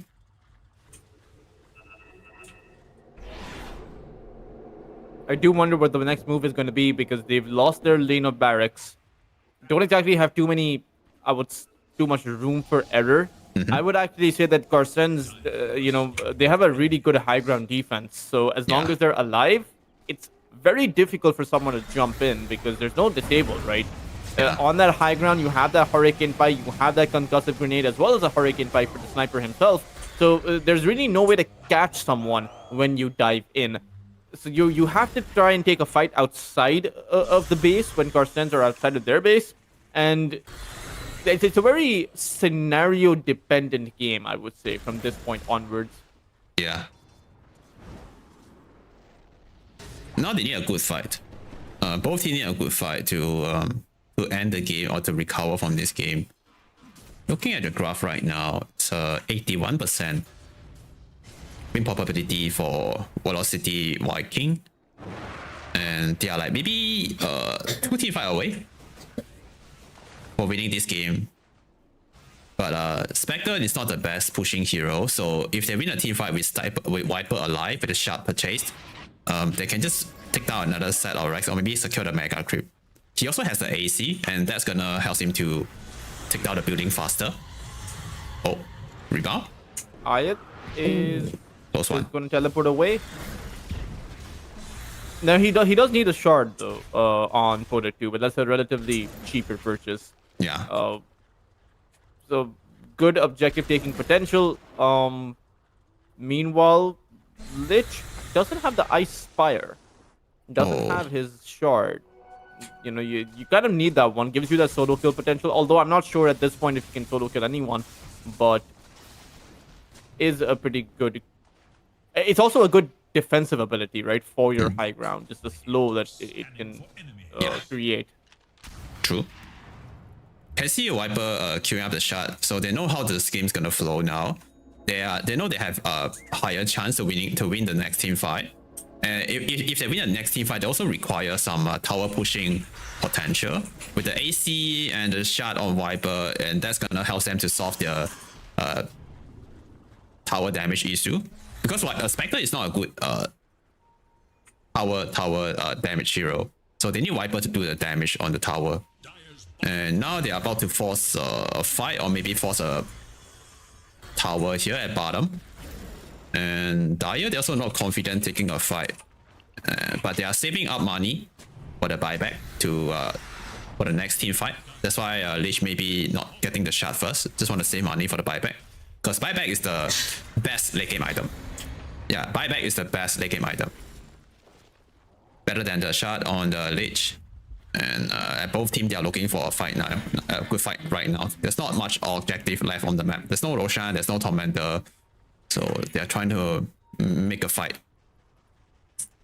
Ooh, the pings are coming out. Salamand, he has walked down from his base, and he will realize why that is going to be a mistake.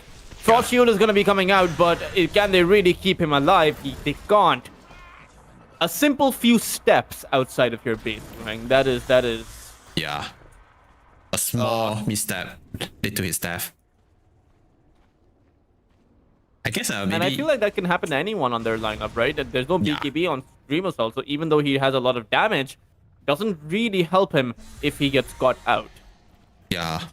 They still have the Spectre Haunt. Okay. They go in, Simon uses that spear, and look at the amount of damage coming out. Pola 2 will immediately melt. Vomi, though, on that backline will make sure that alongside with the Spectre, they can play clean up. GG will be called by Simon. The Carstensz just give up the second game to Velocity Vikings, and the best of 5 marathon is going to be evened up 1-1. Yeah, the T5 in this late game, it's just so hard for custom support to play. I Spectre just press one button, just press the horn, and everyone just melting to the Spectre illusion. Even the SF also can't stand versus the Spectre illusion. Even he has a BKB, the desolate passive on the Spectre innate. Also, there's a Skadi too on the Spectre. The SF just stand no chance man fighting the Spectre. Yeah, good try from Carstensz, but Velocity showing us a new hero in this tournament. I guess this is the first time Spectre got picked in this tournament. Yeah. Actually, I think there might have been one other time, but you're right. It's just it's a rarity. It's not even just this tournament. I don't think I've seen it in Dream League. I don't think I've seen it in Blast Slam so far. So it's really not a hero that teams do like to try out. But as it turns out, it's a superb counter to that sniper. You know, you pick a Viper, the other side, there's only one or two heroes that you can play against the Viper, right? The sniper or the Lina just come to mind. But then you play a Spectre, and suddenly that sniper flex that you think you had doesn't really work. So let's see what both of these two teams, how they'll be flexing for that next game, because the Viper is a one-trick pony. You can't exactly win a series with the Viper. Yeah, we're gonna go for a quick break before the next game. Stay tuned.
Yo, yo, yo, ladies and gentlemen, boys and girls, welcome back to game number 3 in the grand final. Velocity Viking versus Carstensz Esport. And the score is currently 1-1. And we have a wholesome caster joining me. Carstensz, hello. Hello, Yuhang. I don't know if I'm all that wholesome though, Yuhang. You know, you're saying I'm wholesome, but not these days. Not these days. Velocity Viking versus Carstensz, as Velocity Vikings have even out the best of 5 series. Meanwhile, they aren't going for the Viper pick. They're now going for the Necrophos pick. They also have a Snapfire, and this time around, the Snapfire plus Timbersaw combination isn't that good, so it could very well be a mid lane Snapfire. Meanwhile, for Carstensz, they don't actually have a carry that does well against the Snapfire, against a core Snapfire, I would say, or even against a Timbersaw. Right, both the Timbersaw and the Snapfire are pretty good against the Morta, and even though there's a lot of debate on how the Morta is really good against the Necrophos, because once you activate the Whale, you can pierce through the Depth Shroud of the Necro. Yeah. But because Necro has such little HP, I kind of feel like that Reaper's Scythe is just a really good spell against the Whale itself. You are right. I totally agree with you. And that makes Timbersaw also a good counter to Morta, right? Because the pure damage, it pierces to the Morta transformation form. Also, pure damage also always good against low HP hero pool like Morta. So this matchup can be very controversial.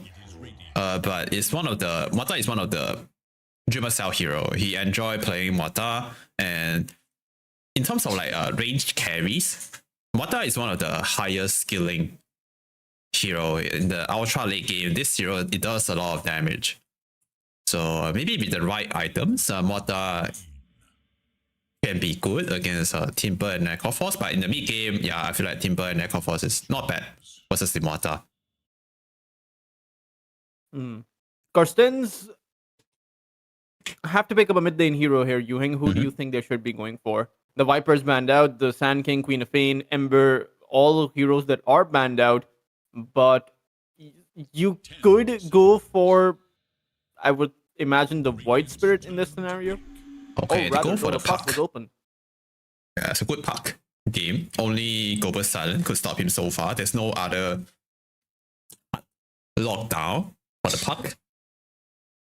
And puck You say also only global silence, but the global silence is like a pretty good ability against the puck. It's kind of like, what is the puck supposed to do there? Like global silence, one spell from the Timber Saw, one scythe, and the puck's just dead.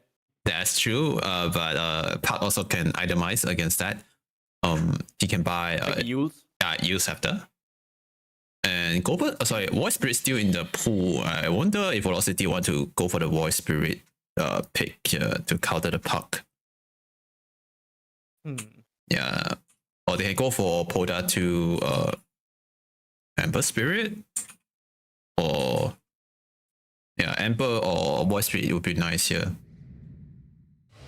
Oh, okay, it's gonna be Snapfire mid, Green Stroke support. Yeah, I don't hate Snapfire mid against the puck, but I do feel like puck has a good way to deal with the Snapfire. And maybe they pick the Grim Shock here is to counter the TIE Hunter. I'm not sure why.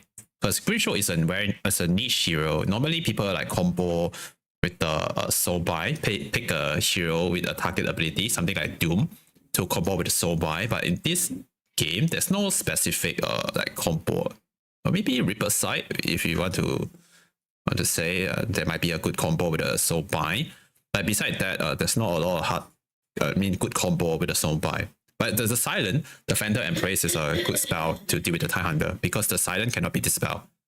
I guess that's one of the reasons why they picked the hero.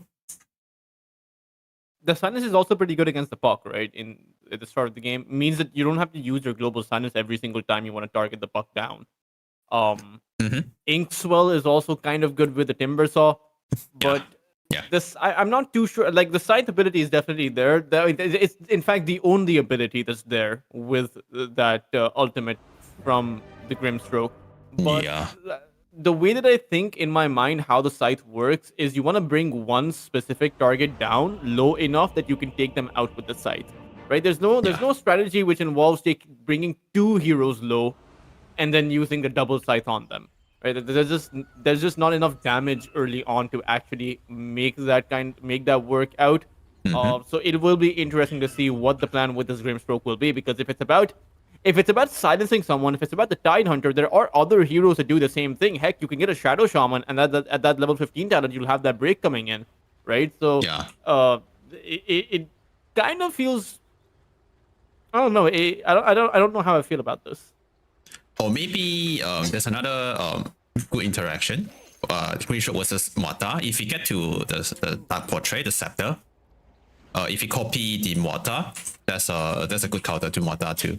Maybe, but we're talking about like late game for Green Shock. But that's another good way for Green Shock to counter the Mata, just to copy the illusion with the Dark Portrait. What kind of a matchup is the Necro versus the Tide? I kind of feel like both of these two heroes are very docile. Like they'll just continue farming up, and neither of them can actually do much against the other. I didn't play this matchup before in the safe lane or side lane. But in my opinion, I think Necro is really good versus the TIE Hunter. He just out-sustain the TIE Hunter, constantly spamming the Dead Pulse to damage TIE Hunter, also to out-regen the TIE Hunter. So it's a pretty easy matchup for Necro. Oh, Fall River, Portal 2 is in trouble. Yeah. Will be able to actually get away thanks to Deco coming in with the Stroke of Fate. Ayed will back away, and it's Play Hard now the one in danger. However, DB comes in with a Death Pulse that might just take out Saime. No, it can't. it's going to be Play Hard at the end who does eventually go down first. Salamat will be the one to pick up the kill, and Ace will just teleport back. Okay. First blood for Salamat 1. Good start for the mid laner. Get a free bottle. And but Hunter need to take a trip back to the base, which means he's gonna miss the whole first wave. Give a whole first wave to Play Hard and DP. That's not good for the Hunter because he's playing in a difficult matchup already. And now he also missed one wave, like half experience. Yeah, I think Hunter might struggle a little bit in this lane.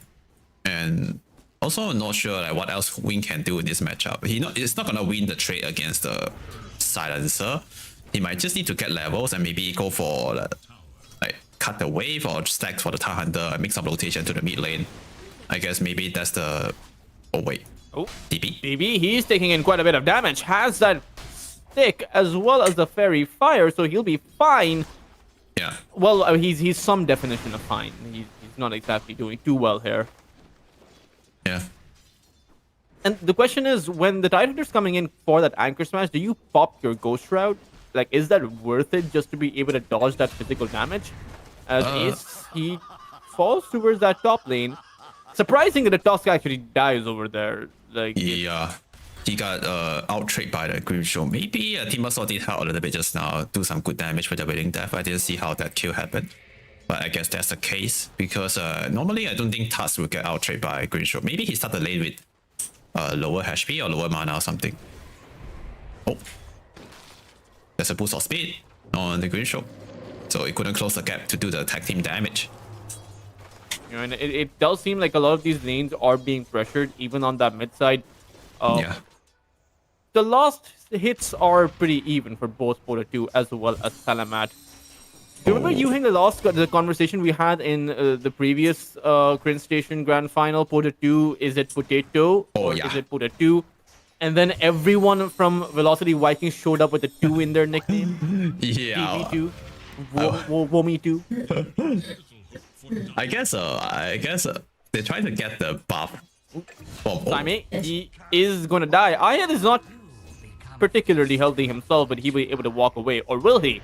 Oh, Playhard will be able to apply his little debuff on Ayad, and that is a hoodwink going down. Yeah. 2 kills for Velocity Vikings. Easy lane for Necrofrost. Top lane. Even the top side is not doing too well for Carstensz. They are actually losing both of these 2 side lanes pretty horribly. And not to mention over on that mid lane, Salaman got that first blood. So he doesn't really need to get kills or pressure Pota 2 in that way. Yeah. Pota 2 actually doing great in terms of CS. He's like maybe 1 or 2 wave ahead of the puck. And this nuke damage, also the good attack animation on Snapfire. He also has pretty good base damage too on Snapfire. And his innate is insane. I think people didn't know like why people start playing Snapfire in the mid lane. I think it's because of his innate. He just get like free 35%. If he in a melee distance, he just get free 35% damage M on his spell, on his attack. And that is insane. DB does go down towards that bot side, so that is a great comeback mechanism. You take out the Necrophos, you take out the carry, you can keep them disabled. Meanwhile, once Salamat, he comes online and he's ready to rotate, then you could look to make additional plays on the Necro or maybe even the Timbersaw. As for the moment, Saime is very low on his HP. Needs to be a bit careful. Yeah. Back to the point you asked me just now, should we use the Ghost Shroud when Thunder use the ankle? I would say no, because Necrophos wanted to save his Ghost Shroud until the very moment he wanted to combo it with his healing abilities or the magic wand. Ace and Playhard get traded out. I do think that works out for Womi. He's the offlaner who picked up the kill. But towards that bot lane, it's again DB playing this very, well, I would say very aggressive. Ayad's gonna miss his bushwhack, and Ace is gonna come in. He has that snowball, but like you mentioned, DB is holding on to his Ghost Shroud, finally activates it, but can he actually make his way out? It is very difficult now for him. Death Pulse on cooldown, and they'll be able to take out a very overextended Necrophos. He's just outplaying himself. And he also didn't combo the gold shot with the magic wand. Oh no. Timbersaw got another kill with green shot on Dreamercell in the top lane. All three lane almost got not really having a good time here. yeah, Dreamercell. You take a look at the bot lane. The lost hits aren't going in favor of Saimei either. He has 15, Yuang. 15. Wow. 6 minutes in. Wow. That's a lot. Yeah. And he's a tide hunter. Like, Pota 2, mid lane is in trouble. Salamat, is he going to use his dream call? I believe he did jaunt away a bit too far away. And the Mortimers are going to come flying up. But Salamat, he gets a very lucky rune. It is a shield rune that he grabs, so he's not really going to be in much trouble. It's a snowball coming in towards Deco, as the Grimstroke should be going down here. Cookie to buy him some amount of space, but it won't matter. It will still be a Tusk in return to the kill on the Grimstroke, so even that does not come without as a freebie, right? Carstensz, every single little thing they're getting is just not good enough. Yeah, true. Oh, Puck. Be careful. No face shit. Does No have mana. the Waning Rift, so he'll be... I mean, he has the 8-1 charges in the Fairy Fire. He's pretty much okay. Okay. It's the problem of the Puck not really being able to do much, even with the supports coming in. Like, Yeah. one Grimstroke kill, that's barely anything. The Puck got about 78 gold at the back of that. And he gave away 300 to Pota 2, 250 to Silencer. So it's just a weird exchange overall. Meanwhile, Dreamercell's having a horrible time up top. The Saimei is not having a good time towards that bot lane. So, like, what is supposed... Walk me through the game plan, Yuhang. What is supposed to be the game plan for Carstensz? They pick this draft, like Toy Hunter and Puck. These two heroes supposed to be the setup to enable the Mortar to do damage. I guess that's a perfect picture in a team fight. Like both heroes use their R ability, do the cow control, allow the Mortar to do the maximum damage output. And then they have they have the Hoodwink and Tusk also to assist the Mortar to finish the target.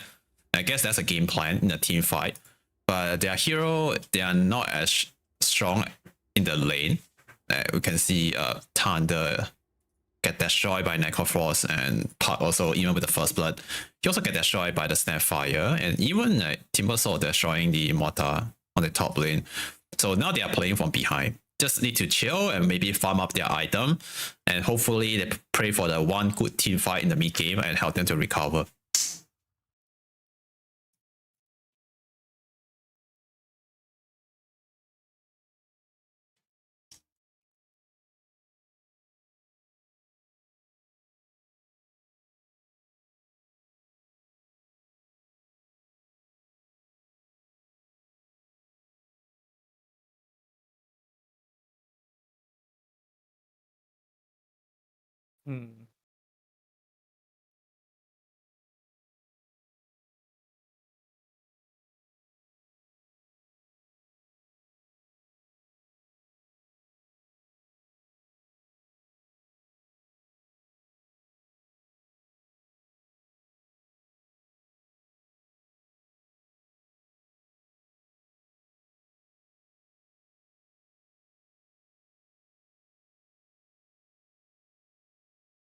Is there a Shrine of Wisdom played?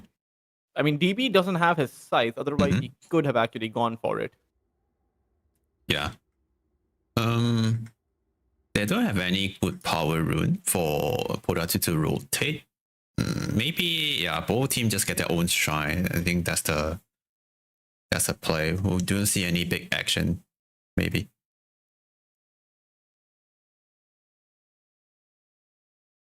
Calm your silence, fool.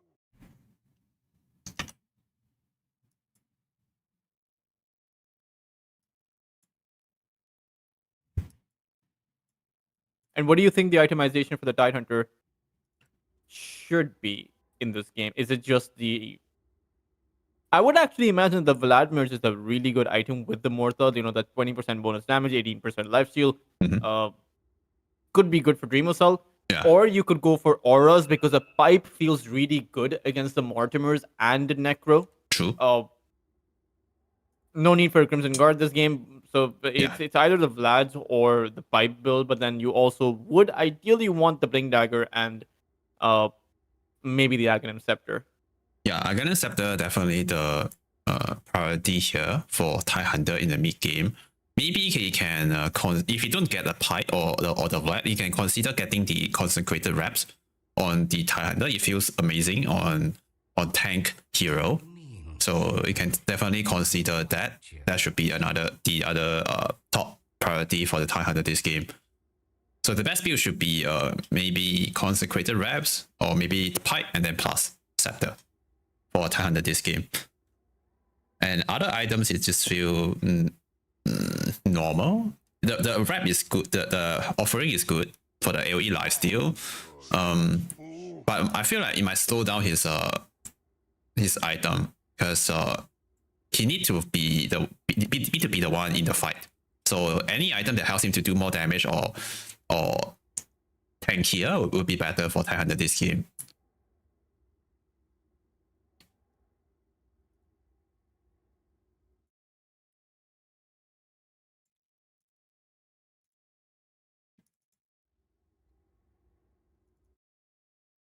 By the way, Sansa get a very early tier 1 neutral item just now. And in the middle, he used the Ash Legion Shield. And I feel like this is one of the best tier 1 neutral item. And it doesn't feel like tier 1. It feels like tier 2.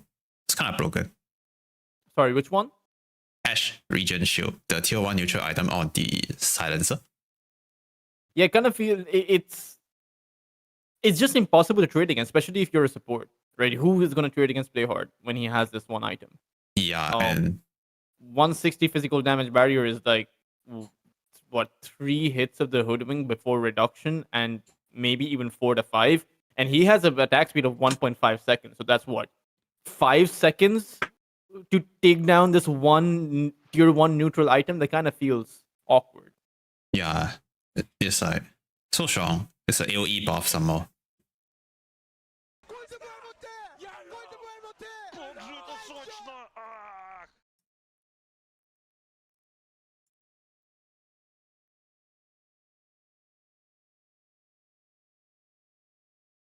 You almost had that. You almost had that.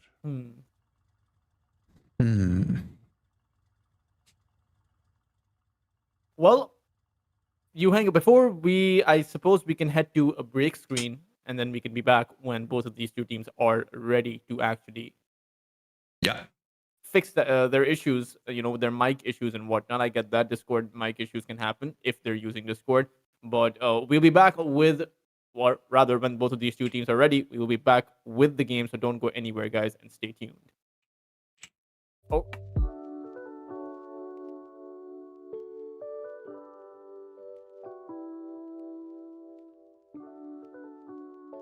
I'm getting ready to go for a break screen.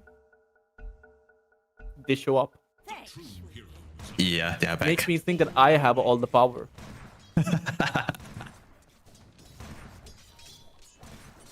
Okay, 7 minutes shine. Does seem to be, the DB does seem to be going for it. There are quite a few supports nearby, so they do seem prepared for DB to make this kind of a play. Inkswell is going to come out, and DB doesn't have his Reaper's Sight, so he needs to be very careful. No more Ghost Shroud available. Deco cannot protect his Necrophos, and DB will take a bow. Deco will also be getting hit by that Bushwhack, and will go down. At the end of the day, that was a Shrine of Wisdom play, and all they got in exchange was 2 deaths. Yeah. Okay, this is gonna be a tough question. Do you think is it worth it to die for the wisdom like that? Okay, let's say I'm post fight. Is it worth if I try to fight for the wisdom and I die? For a pause 5, yeah, but for a pause 1, probably not. And it's even it's not so much as dying; it's how you die, or rather, for example, Womi, like how he's dying is definitely not good. Like he's just dead. But if you're a Necrophos and you don't have your Reaper's Scythe, it just, in my head, I'm wondering what exactly is supposed to be the game plan as you're heading into the Shrine of Wisdom. Clearly, they're going to come and teleport. They're going to see a level 5 Necrophos. Are you afraid of a level 5 Necrophos, Yuhang? I'm not. I'm not. You know, level 6 Necrophos, now that scares me. Yeah, the Reaper side is really strong. It just kills the hero if they are less than half HP. Like, Simon would have been dead in that position, right? He survived Yeah. about 100 HP. He would have been dead a long time ago. So, and you know, if you go for the Shrine of Wisdom, you force out 4 teleports, or rather, I'll have to hold that thought. Dreamosel will be taken out towards that top lane. Can't really do anything. Vomi is just running circles around that Mortha. And one Timber Chain and one right click is going to be enough. Now, if you're a pause one, if you have the Reaper side, you go for the Shrine of Wisdom, you force out 4 teleports, and you take one hero down, and then you die, I would actually say that's completely worth it, right? You're forcing like 4 TP scrolls. You're forcing everyone to rotate away. You're creating weaknesses and pressure towards other parts of the map, and you're able to get a kill before you go down. That's true. Mid lane, Pota 2 is going to be held in by Ahil's Bushwhack, and they do have him under control. Dream Call is also going to be there as Deco goes in with an Inkswell that catches the puck. But it's not really going to do anything. They've already lost their Snapfire. One more Illusory Orb. Meanwhile, Playhard, he drops down his Global Silence, wanted to take out Sanamat, but he had that Fairy Fire. The puck will stay alive. In fact, may actually want to turn it around towards Playhard as a snowball comes in. Vomi is coming in with that TP, so they do need to be careful. And Vomi with the Timber Chain will be at least able to take out Ace 12. Carstensz overextensions for that Silencer is going to cost them the life of their support. Okay, overpay a little bit from and cost them the life of Tusk.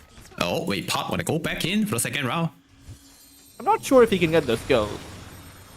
Meanwhile, Mortimers are going to start flying out. This time around, DB is going to come in with his Reaper side, but Saimei is just going to pop his Ravage and walk away. A Ravage for the Mortimers, not that bad of an exchange. Yeah, defensive Ravage that save his life. By the way, that's a full value of the regen that allows Salamat 1 to make that play. A bit overextend, cost the life of Tusk, but they also force the Timbersaw TP to the mid lane, free up some room for the Mortar on the top. And we can't say Carstensz they are back yet, but they are slowly recovering. Oh, bottom. Necrophos is going to be held in by the shards. No teleport coming in. They used all of them, Yuheng, towards that mid lane. Yeah. So was it an overextension, or were Carstensz thinking a whole minute ahead? Yeah. They utilize the TP's cooldown on velocity and make a good play toward bottom and kill the Necro. Also, they rotate Mortar here to help them to take this tier 1 tower. Very good map movement coming from Carstensz. Back to the mid lane. Pota 2. They saw some of a lot of heroes at bottom, so they're trying to apply some pressure here in the middle. Force out a TP on Wink. So both teams, they are really trying to get the best out of the map. 20 seconds more before the next power rune, so we want to stay around the mid lane. Tusk also rotating to the power rune. Maybe make a stack before that.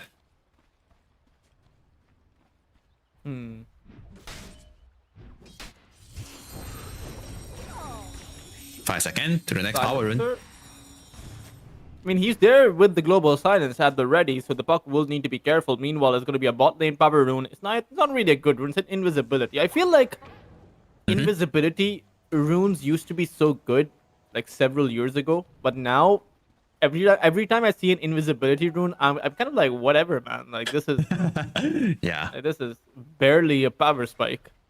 true.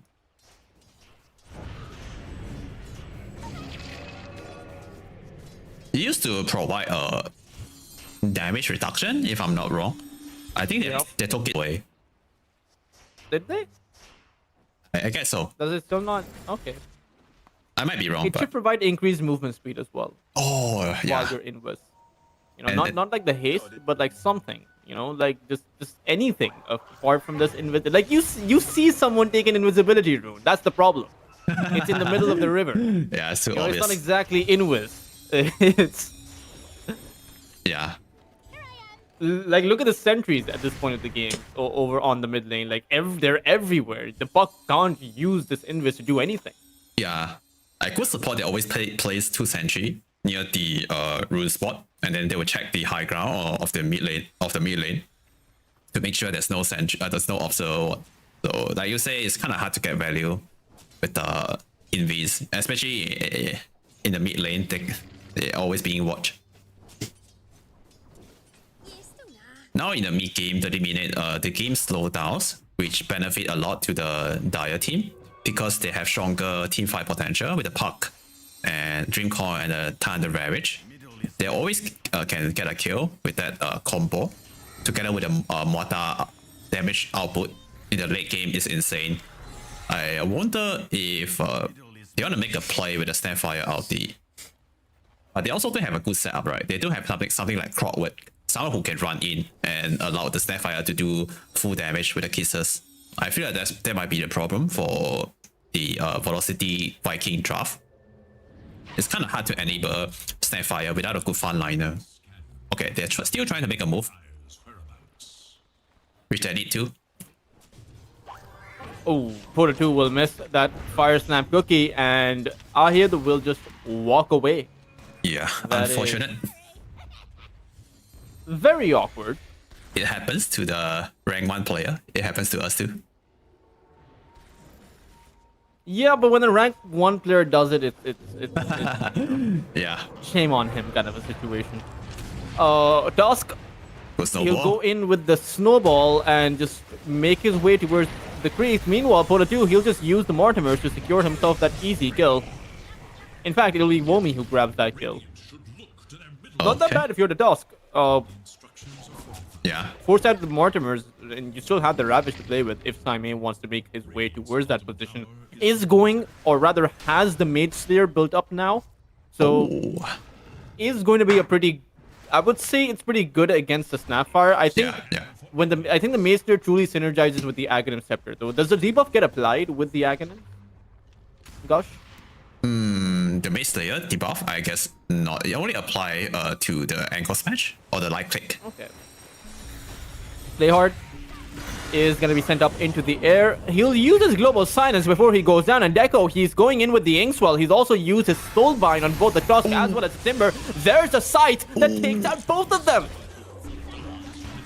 Meanwhile, Salamat towards that mid lane trying to take out Porter 2 is not going to be possible. He'll have to jaunt away. And it's Ahid who is going to get collected by Vomi, or rather being chased down by Vomi. Sharpshooter is going to come out that will buy Ahid some amount of space, but it's not going to be good enough.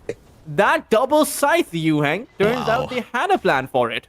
Yeah, it feels so satisfying to get a double side, reverse side on both hero. Get some permanent regen. Also, Neko just got his Radiance not long ago, and now his net worth's about to skyrocket. Yeah, this is the best part of Neko. He just farms so fast from camp to camp with the Dead Pulse, unlimited sustain, and then he has this AoE damage on the Radiance. And he might be able to outfarm the Mortar from now. And there was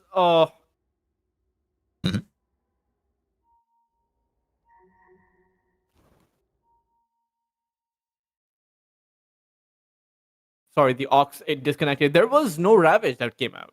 They kind of Yeah. like the Tidehunter wasn't even there. Meanwhile, Vomi was playing with his team.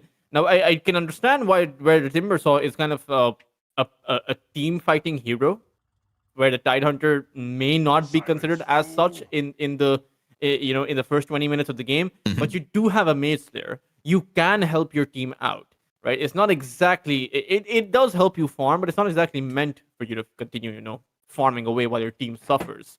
The Buck is behind right now, at least until he gets his use. The Morta wants to have his own farm rather than be in those very team fights, and you need a frontliner. Every single hero apart from the Tidehunter is very squishy. Yeah, true. Carstensz, they don't have to take that fight, actually. They can just farm, and they can play defensive. Wait until like the Global Silent off cooldown again. Maybe they can take a fight with the Ravage. And they don't have to rush with this lineup on Carstensz. They just need to stabilize the mid game and not feed too much away. And try to get to the point where Morta have more item and Thunder have all these core item to win a team fight. I like the Mage Slayer, it's really good. Because the passive, it reduces the 40% spell damage. Which also include the magical and pure damage, so he can reduce the Timbersaw. Most of his damage come from spell damage, so reduce most of the damage coming from Timbersaw. Also, like Snapfire also do a lot of spell damage, so it's a great buy. It's a great purchase on Thunder if we get the debuff applied on the target. Also, they give him the sustain, right? They replace the Vlad. The red provide him the sustain, the mana sustain, the hatchery sustain. But the build up from Mace Slayer has the perseverance, so also like give the Thunder the sustain, allow him to keep farming. It's a good buy. Now you just get to the Blink or the Scepter ASAP and look for the good team fight. Meanwhile, Porter 2 does have his Blink Dagger, and you know he can look to play with the team. Yep. Right now. Oh. They're Yes. making a play towards Dreamo Cell, and Porter 2, his smoke is gonna break. They will realize where Dreamo Cell is. A close range scatter blast, but Porter 2 has cookied himself into an awkward spot. Bushwhack down, but Vomi is gonna go in. The damage coming out from the Timbersaw, and now the Mortimers come out. Ravage over on that backline, canceling the Mortimers as Porter 2 falls. Vomi was able to take out Dreamo Cell though, so they did find the right target to take down, and Vomi will just teleport away. So at the end of the day, Velocity Vikings, all they really lose is that one Snapfire. Yeah. He didn't look really good at the start because he missed most of his spell. But until the Soul Bite come in, and then he dropped the Rainfire with the more timer, he secured the kill on almost secured the kill on the Muata. And Thunder come in from a really good angle, cancel the channeling with the Ravage, but still not good enough to punish Velocity Viking. They don't have enough disable to stop the TPs and all, so end up trading 2-for-1 in flavor for the Dark Radiant team. Oh, Thunder might be dead here. Play hard as well as a Tide Hunter over on the bot lane in a bit of a trouble. Is gonna fall to Vomi, and back towards that mid lane. The silencer did go down, and an amplified damage room for Salamat means that he's going to be able to take out Porter 2-2. That's a double kill for the Puck. Deco is coming in, but needs to be really careful. As soon as he shows himself, Salamat might just cancel his teleport, but will decide against it. In the end, they will try to chase after Ayed with that Phantom's Embrace. One simple Timber Chain, and that is a 2-for-2. A core for a core and a support for a support. But the Puck, you don't want to give him too big of an advantage. He didn't go for the U Scepter. He had it queued up, but then he cancelled it and chose to buy out a Blink. Meanwhile, Ace over on that top side is in a bit of a bind. DB is coming in for the Scythe, and that is going to be the third Scythe kill of the game for the Necrophos. Okay. Free regen. Currently having 4 HP and 4 mana regen. And I do like the Puck getting the Blink first instead of the use, because the idea of this hero is like assassin type hero. He want to jump to the back line to kill the silencer first before he can use the Global Silent with Blink Dagger, and that's gonna help him to do that easier. If he see a silencer, he'll just jump in and you can just silent and nuke him down with the damage. Oh. Porter 2.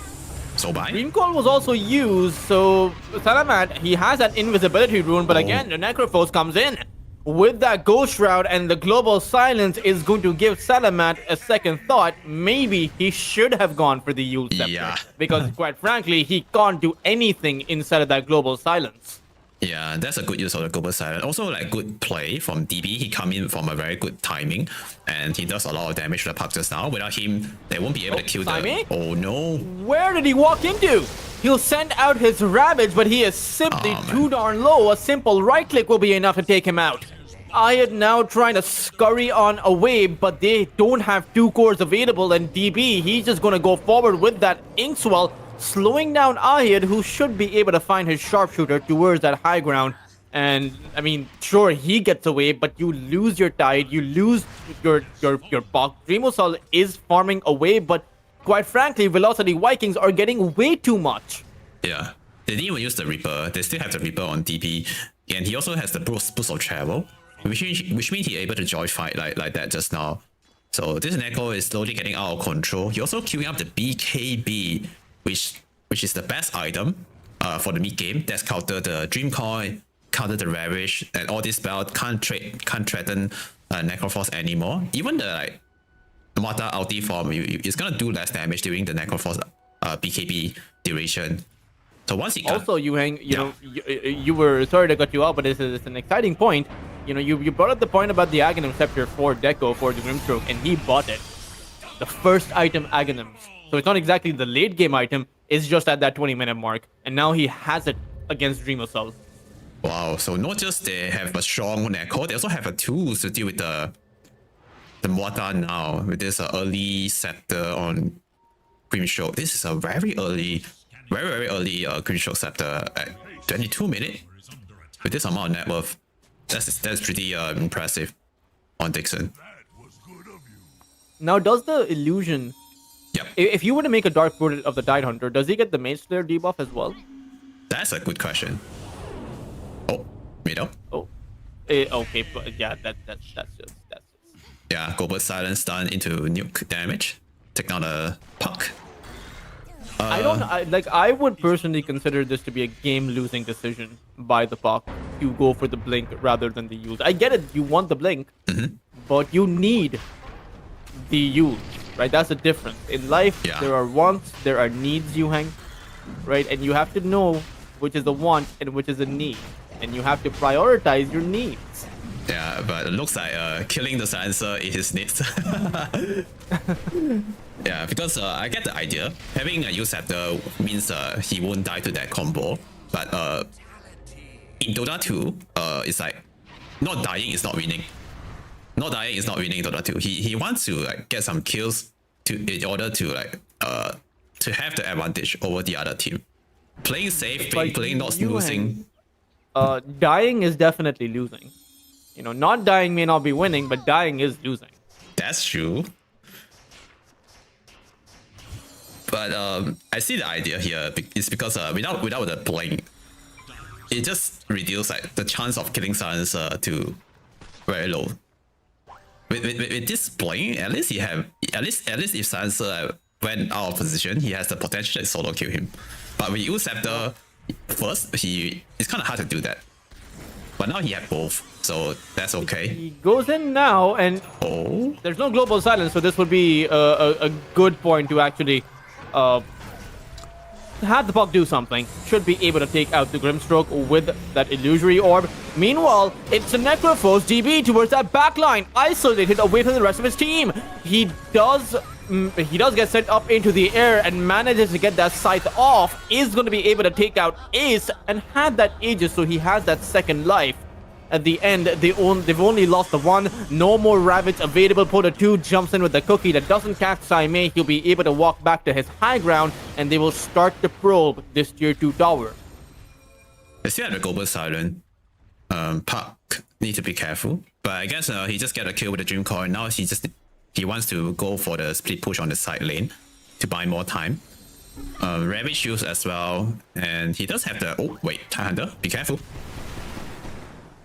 Has his armor reduced, and the Mortimers will actually start coming out. No Ravage available, and Vomi, look at the damage coming out from that Shredder. Saimei pretty much has nowhere to go. He's running, but running towards the opposite side of the map. Yeah. Team also just such a good counter to all this strength hero. Also really good versus the Hook Wink. Just making it so hard to cast his spell to hit the Bushwhack. Oh, Timber. He has the BKB though. He does, but only if he's able to use that BKB. He manages to actually get it off. Dreamosal, though, with that whale, is able to take out Playhard, who walked himself a bit too far forward. It's also a good dream call towards the side there. It catches both Porter 2 as well as Deco, but the side of Carstensz, they may not be able to stick around in this fight. Dreamosal activates his BKB. His whale has ran out, and now DB, he wants to go 1-to-1 against that Mortha. BKB is starting to wear off as Vomi is going to jump in. It's also the Puck in a bit of trouble. Porter 2 though, or rather, the Puck, Salamat will be able to jaunt away. It is now DB in a whole lot of trouble. He does have that Ghost Shroud. He is still stuck in between the three heroes, receives the cookie from his mid laner, and should be able to walk away. There is also the side that you do have to be careful about, but it does appear that Necro teleported, or rather used his boost of travel to just break away from the fight entirely. That's a 1,000 gold plus gain for Dreamer Cell from killing the Timber Saw and his Godlike Shriek. That's a lot of gold for the mortar that he should not have give away. In all this long fight, actually benefit a lot to custom heroes lineup because the Puck is able to do more set of combo with his W and kill. So all this long fight, I think custom they are really happy to take this fight. And also this long range gushing from Saimei is kind of annoying for our city to deal with that. Puck did a good job just now in the last fight. He just jumped to the back line, make sure the Snapfire can't just use the spell freely at the back line. So both teams have very clear targeting and plan in the team fight. But Timbersaw might need to be careful after he uses BKB. He actually kind of vulnerable to the Mortar, even with the Heart of Terras. Yeah, the Mortar can still kill him with the ulti form damage. Oh, got a free kill. Gets a free kill on Ahid. Oh, What you're saying is play it hard. could be anyone's game. Oh, maybe if they're able to take up Polar 2, he activates his BKB. Global Silence also comes down, but quite frankly, he is in a very compromised position. Vomi will jump in, takes out most of the HP away from that Tusk, but in the end, it's still Carstensz who are able to take out the 2. It is still a 2 for 2 though, but the problem is you don't have your mid laner on the side of Velocity Vikings. Polar 2 will get back, and with the whale, or rather, it's again a soul bite coming in. You have to be so careful about that scythe. Vomi is gonna jump in. The BKB has worn off, and the scythe is drawn on towards Salamat. The Puck has gone down, as Dreamocell may not be able to stick around in this position. He just gets chopped away from that timber, and they've lost both their mid laner as well as their carry. Their supports fell earlier, but will respawn. This is not looking too good for the side of Carstensz, Yuheng. Yeah. DB did a really good job. He just walked in, zoning out the Mortar Dreamer Cell. He feel really like nervous getting burst down by the Reaper side, so he forced to use his BKB earlier. And that cost him his life just now in the fight. He won't have the BKB to deal with Timbersaw because of that. The AoE burn from the Heartstopper Aura and the Radiance, it really threatened the Mortar just now in the last fight. Also, at Mortar, he won't have enough mana just now to use the BKB and the ulti form at the start of the fight to nuke someone down. And I feel like DB right now is just playing really well. Not just he farms fast, he also positioned himself really well in the team fight to threaten the Mortar with the AoE burn damage. And once he got more item like Heart of Terras or maybe Octarine or use, it's gonna be harder for them to deal with this Necrofrost. They have a lot of tank hero on the Radiant team, like Necrofrost, Timbersaw. They're constantly at the front line, and I'm not sure if Carstensz Esports have enough tools to or enough damage to kill off them. 32 and 20 Yep. on that kill feed, as Salaman does have his Yule Scepter, and he's about to get to his Parasma. Is there a world where the amount of magical damage this Puck can deal with the kind of maneuverability he has and the damage that Dreamocell can deal, is there a world where Carstensz turn this around and find that comeback? Yeah, yes, they have the damage, only if the fight lasts long enough. Oh. And but Neko also very strong in the long fight. The longer the fight go, the more damage he dealt with the Aura. Also, Timbersaw able to like do more damage too in the long fight with the combo. Yeah, it's gonna be a tough game for Carstensz. But let's see how they hold this high ground. Also a heart available on Vomi. So taking this Timbersaw down, and he has 4,500 HP nearly. Yeah. Is going to be able to get to his Shiva's Guard in about 450 gold. Yeah. So it's going to get harder to not only survive, but also dish out that damage. Meanwhile, DB, he's also playing a tank, has that BKB, will be going for that Heart of Taras. So you're going to be playing against multiple hearts. Oh no. Oh no. Where was the Puck? No. Salaman bungling it completely. Yeah, it's gone. Mortimers also start flying out just to push them back. Meanwhile, they focus on these barracks. There's 2 catapults available for the Radiant side.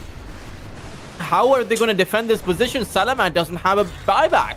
Yeah, they might need to give this set of racks away. Without a puck, it's kind of hard to take this fight. Walrus Punch comes out at Saime. He goes in, but DB, he wasn't hit by it. BKBs were activated by the Radiant side.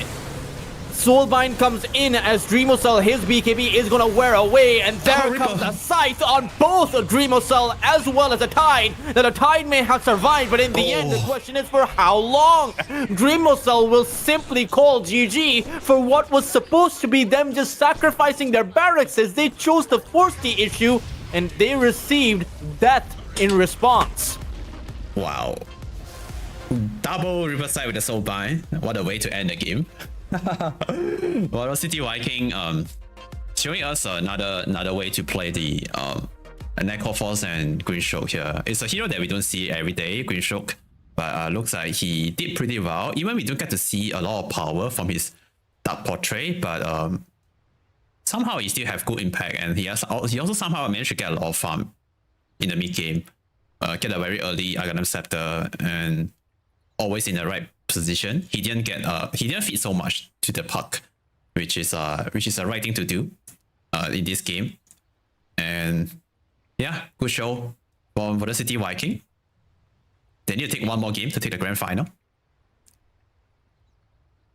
Yeah, one more game away for that grand final position. Velocity Vikings have been in this position before, but Carstensz, they've also been on the up and up, right? They've also been winning some of those other tournaments. They've gotten their Wikipedia page recently. You know, that is massive kudos to them. But the aim should be to improve to the point where you're able to qualify for some of the bigger tournaments out there, and that starts by winning some of the smaller tournaments. Even though it's not a pretty small tournament, it is still $15,000 on the line, $6,500 for the first place position. You definitely want to take that home. That gives you that fuel to continue on as a team and gives you some, a lot of momentum. But we will be back with Grin Station Lunar Horse Trophy, the grand finals, the game number 4, to find out if this will be Velocity Vikings taking the series 3-1, or if Carstensz will be able to take this to a game number 5.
Yo, ladies and gentlemen, boys and girls, welcome back to the stream. We are in the grand final of Season 7 Lunar Horse Trophy. We have Velocity Viking versus Carstensz. And this is the game number 4. The score is currently 2-1. 2 point on Velocity Viking. And they are one game away, one win away from taking the champion title. It's going to be a very good confident boost for the upcoming qualifier. And we have another wholesome caster joining me, Carstensz. Hello. 10 seconds. Hello, Yuhang. Yeah. Velocity Vikings have picked up the Keeper of the Light, Yuhang, and Yep. Carstensz have picked up something that scares me. It is the Omni Knight. It is something a new. hero that I believe Zeal on Glyph used to try and play it. Yeah. The Omni Knight offlane. But it's a very big hit or a miss. Now, I True. do think that the Repel is good against the Keeper of the Light and pretty good against the Beastmaster's Roar once it does get sent out. Mhm. But I'm not super keen on a pause 3 Omni Knight. Yeah, I also not so sure how this hero is gonna how the hero work now. It is good in the landing phase with the Purity Hammer. Once he hit level 4 on that, he can just zone or kick anyone out of the lane. He can just keep spamming that spell on the hero with no mana cost, only cooldown. That's one thing I know. But the hero also does not have good farming potential.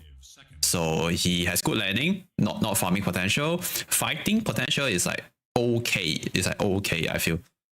I'm not sure if they're gonna play it in the off lane, but I think they should, because this hero requires some farm and levels to be useful.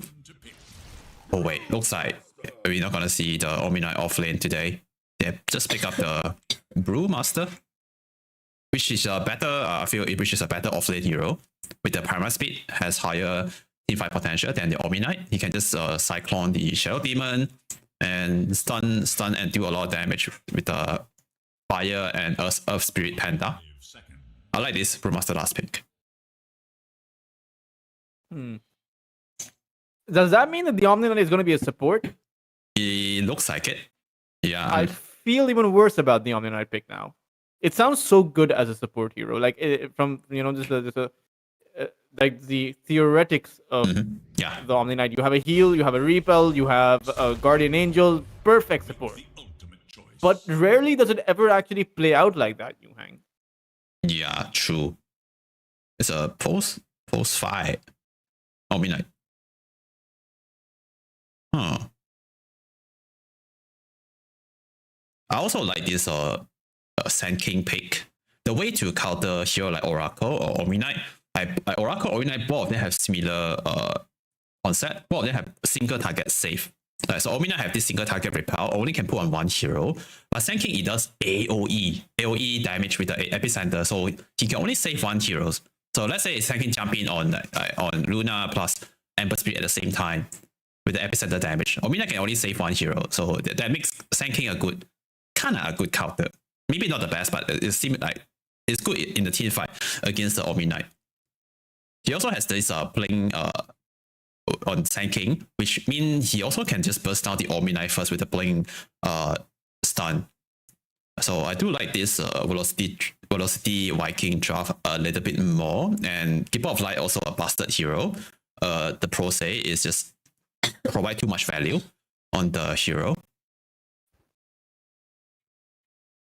And I do like the Radiant draft. What about you?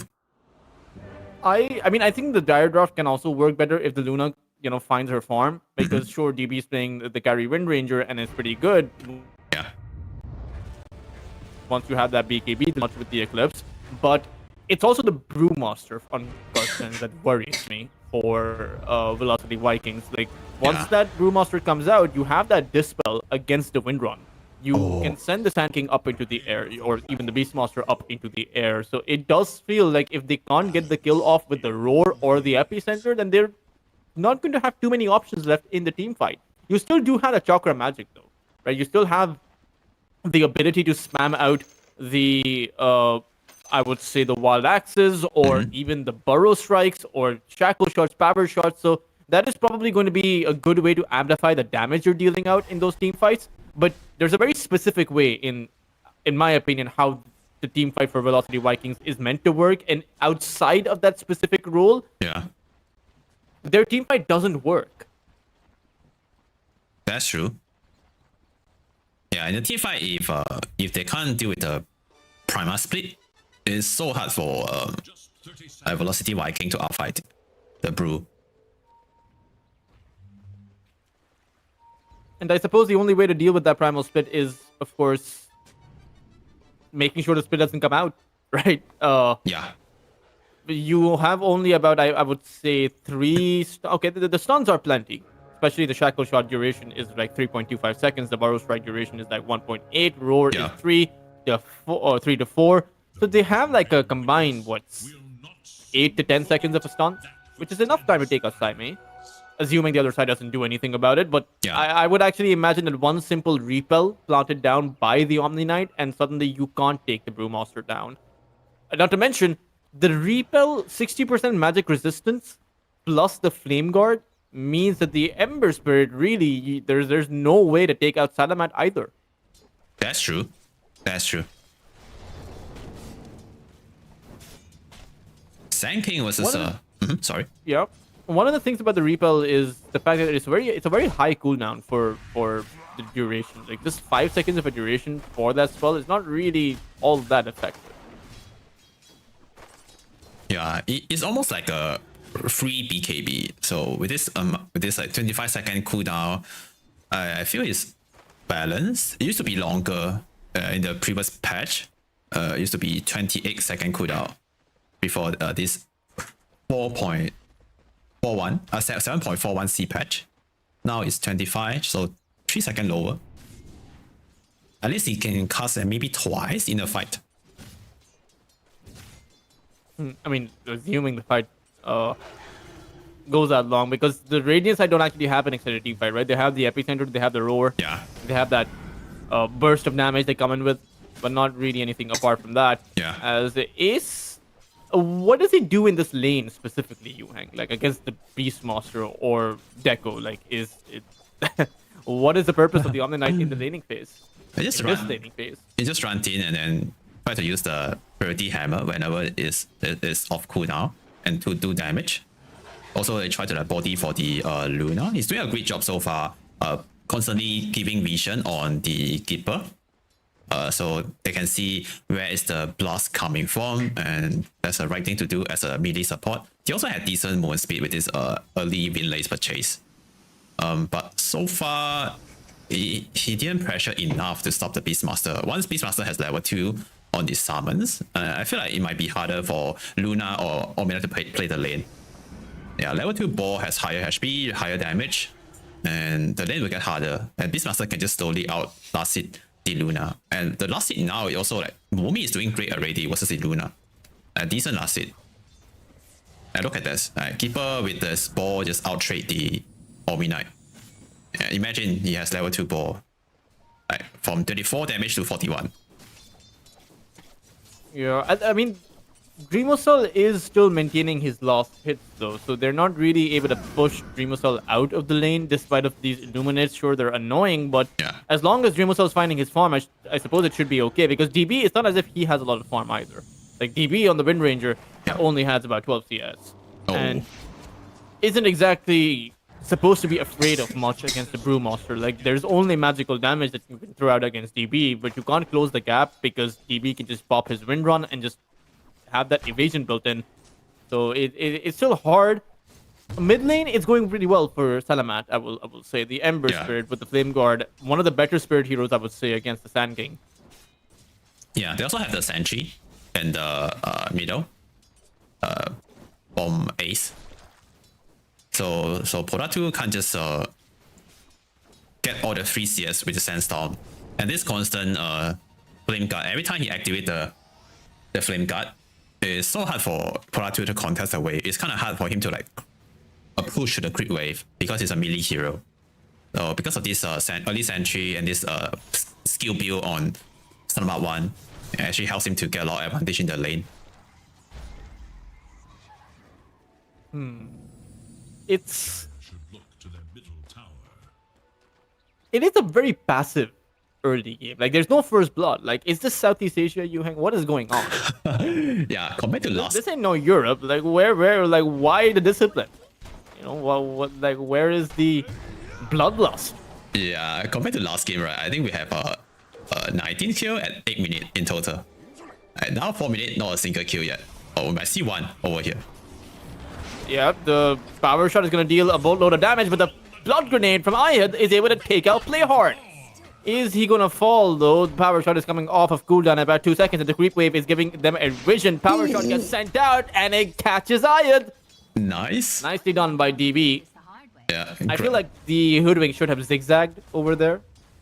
Yeah, I But guess. maybe he thought he was very far away. I guess so.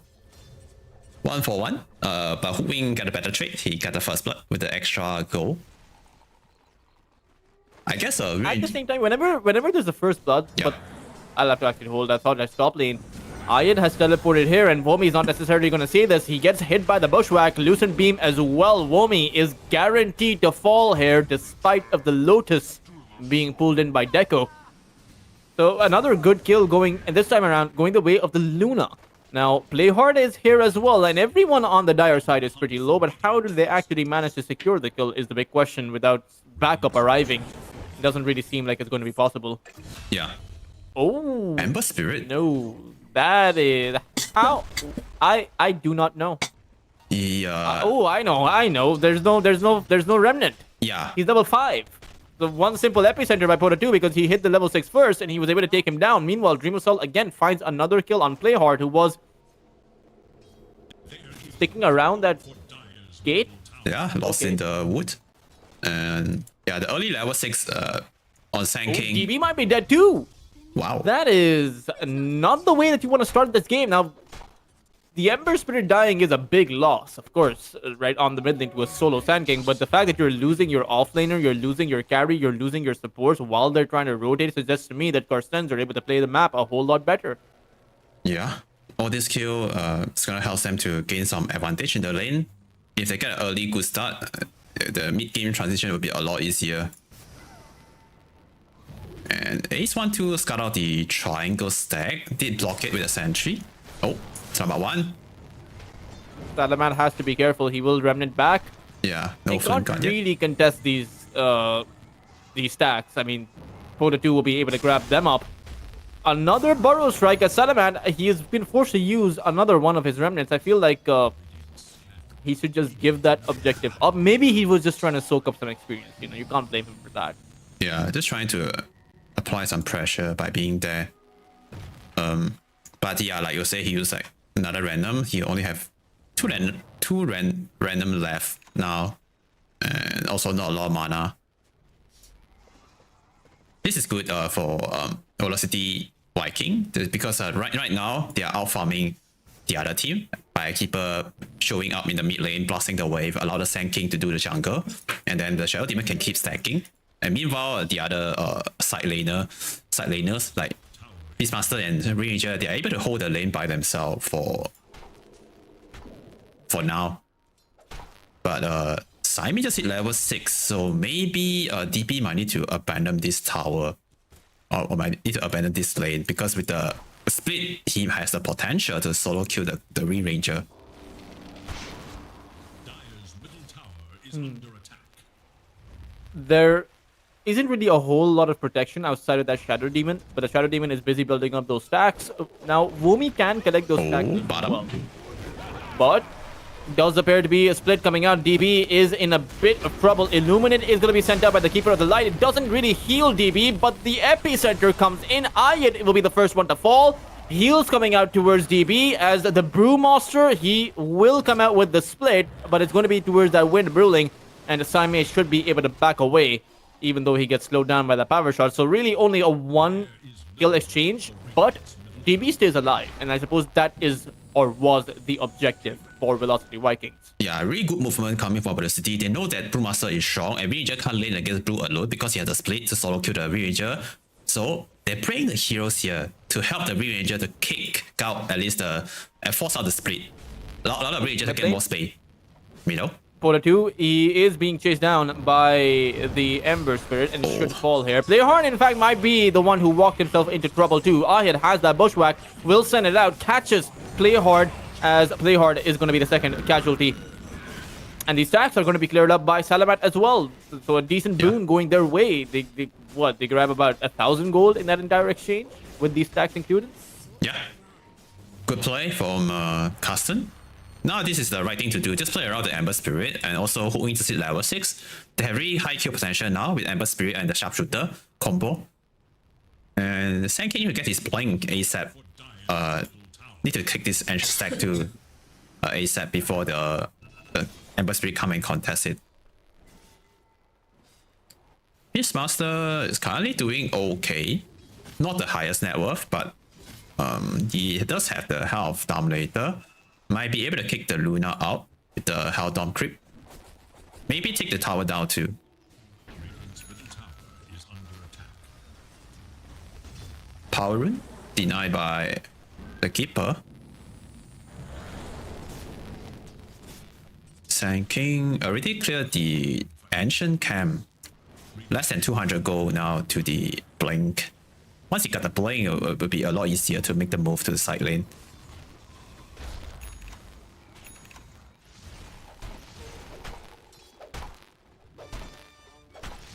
He is still, I mean, the blink is flying out towards him. Womi has the Helm of the Dominator as well, so Yeah. they want to apply pressure towards this tier 1 tower, break through it somehow, as that bot lane tower is also being pressured. So if Velocity Vikings are able to come up with this tower, it could be good, but at the same time, the Ember Spirit Salaman is making his way through the gate, finds a sleight of fist, and takes away all of the Beastmaster's creeps.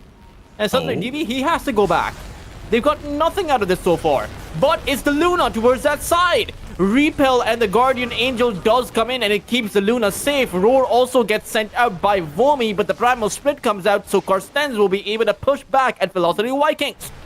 Vomi now trying to make his way out, gets hit by the Bushwhack coming in from Ahid, and throws out his Wild Axes once more. He's still not going good down. Salamat does not have his Searing Chains available. Pota 2 comes in with a Burrow Strike, and Saimei is now the one in trouble. Everyone is so incredibly low, but no one is really falling down so far.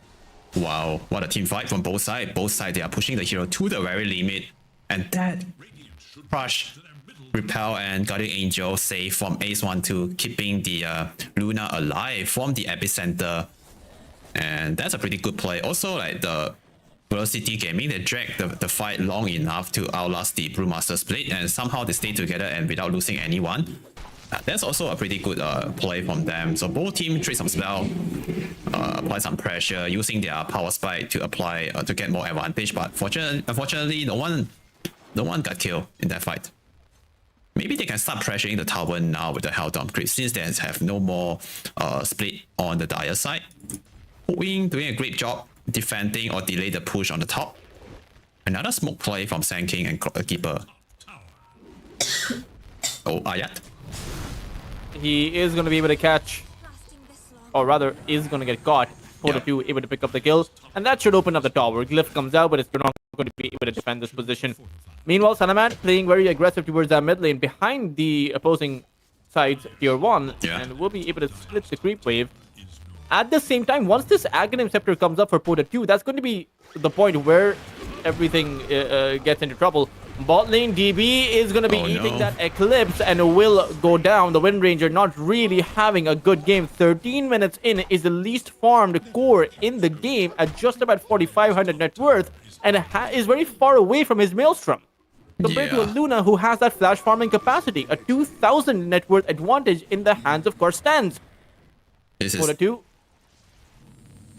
does not activate his epicenter. The Ember Salaman just remnants away. Yeah, this is not good for Ranger with this far behind in terms of net worth. Oh, middle epicenter attempt. It goes in, they go in towards Salaman, but and the roar comes out. Wow. Vomi will be able to prevent Salaman from remnanting away. That is a pretty big kill to get. Yeah, that's a really big kill indeed. And they are able to get this mid tier 1 tower as well because of this Ember Spirit kill. With this Helldom create the Beastmaster army. And in terms of carry to carry farm, Luna is winning, but oh wait, Dixon. Deco is in trouble, and well, Deco is dead. Yeah, it's gone. So they hold the mid tier 1 tower with the Prima split and got a Keeper of Light kill. So not bad, a good hold here, buying some time. It's really important to keep this mid tier 1 tower alive. And the carry, between the carry gap, a Ranger really need to catch up. It's not a bad matchup for Ranger, but if it is far behind in net worth, I think any hero will lose this carry matchup. Yeah, and I think Carstensz are very cognizant or just careful about the fact that, you know, that mid lane tower, like you pointed out, is very important. So even though they're faced up against the pushing lineup, somehow they're able to delay it for as long as they can, allow their Luna to continue free farming, because that's what the Radiant side want to do. They want to close out these towers so that they can close or squeeze the gap for the Luna. True. Or just the farming space for the Luna. But the fact that they're not able to do that means that this Luna is probably going to be a difficult target to take down in those team fights when your Wind Ranger isn't able to stack up her farm. Yeah, now they have the help of a lot on Beastmaster. Maybe you can try to look for another fight, or try to apply some more pressure on the tower. Mid Slayer complete on Ember Spirit, that's a good item this game. Reduce a lot of damage coming from the Sand Porter 2 once again goes in with the Burrow Strike, but Salamat, he's able to get the Sleight of Fist off and will just remnant away before he gets hit by the Roar. But that tower should fall. That ancient Ice Shaman coming in with the Ice Fire Bomb. That's an interesting name for a spell. Yeah, Ice Fire Bomb. I wonder how it looks in real life. Probably just called a snowball. Oh, Luna. Luna! Her TP got cancelled at the back of that Burrow Strike, and now she has nowhere to really go. Wow. Caught out, isolated from everyone else. That is perhaps the biggest skill that Velocity Vikings are able to acquire. Yeah, I think I have to give the credit to this ward plant by Keep Off Alive. Because of this ward, they see Omni separated with the Luna, and that's how they got a kill. Because the Ace 1-2, he's sitting behind a Luna the most of the time. But they found the opening just now to kill the Luna, and now they might be able to get another kill. Okay, force out the split. The split is now gone. Ayad has to use the sharpshooter, and they will be able to go back. Yeah. And at the end of the day, you know, while that action is happening towards that bot lane, that tier 2 tower towards that top side is taking a whole lot of damage. And in fact, it just drops about 80% of its HP. That is not good in the time span of an entire minute. That Luna's death, you know, that just goes to show how important that Luna is to be able to hold on to your top lane, because everyone else on Carstensz, they want to play on that mid lane. They want to play on that bot lane. Yeah. And I think it has to thank to the Ice Fire Bomb. It does a lot of damage to building. I think this is one of the only ancient creep that can do damage with the spell to building. Yeah, it's a pretty... What about the Ancient Black Dragon, the fireball? Does that not damage tower? Or does it? I guess not. I think they only damage to units, not the building. Okay. Yeah. But still, the Black Dragon is still the best ancient creep to get.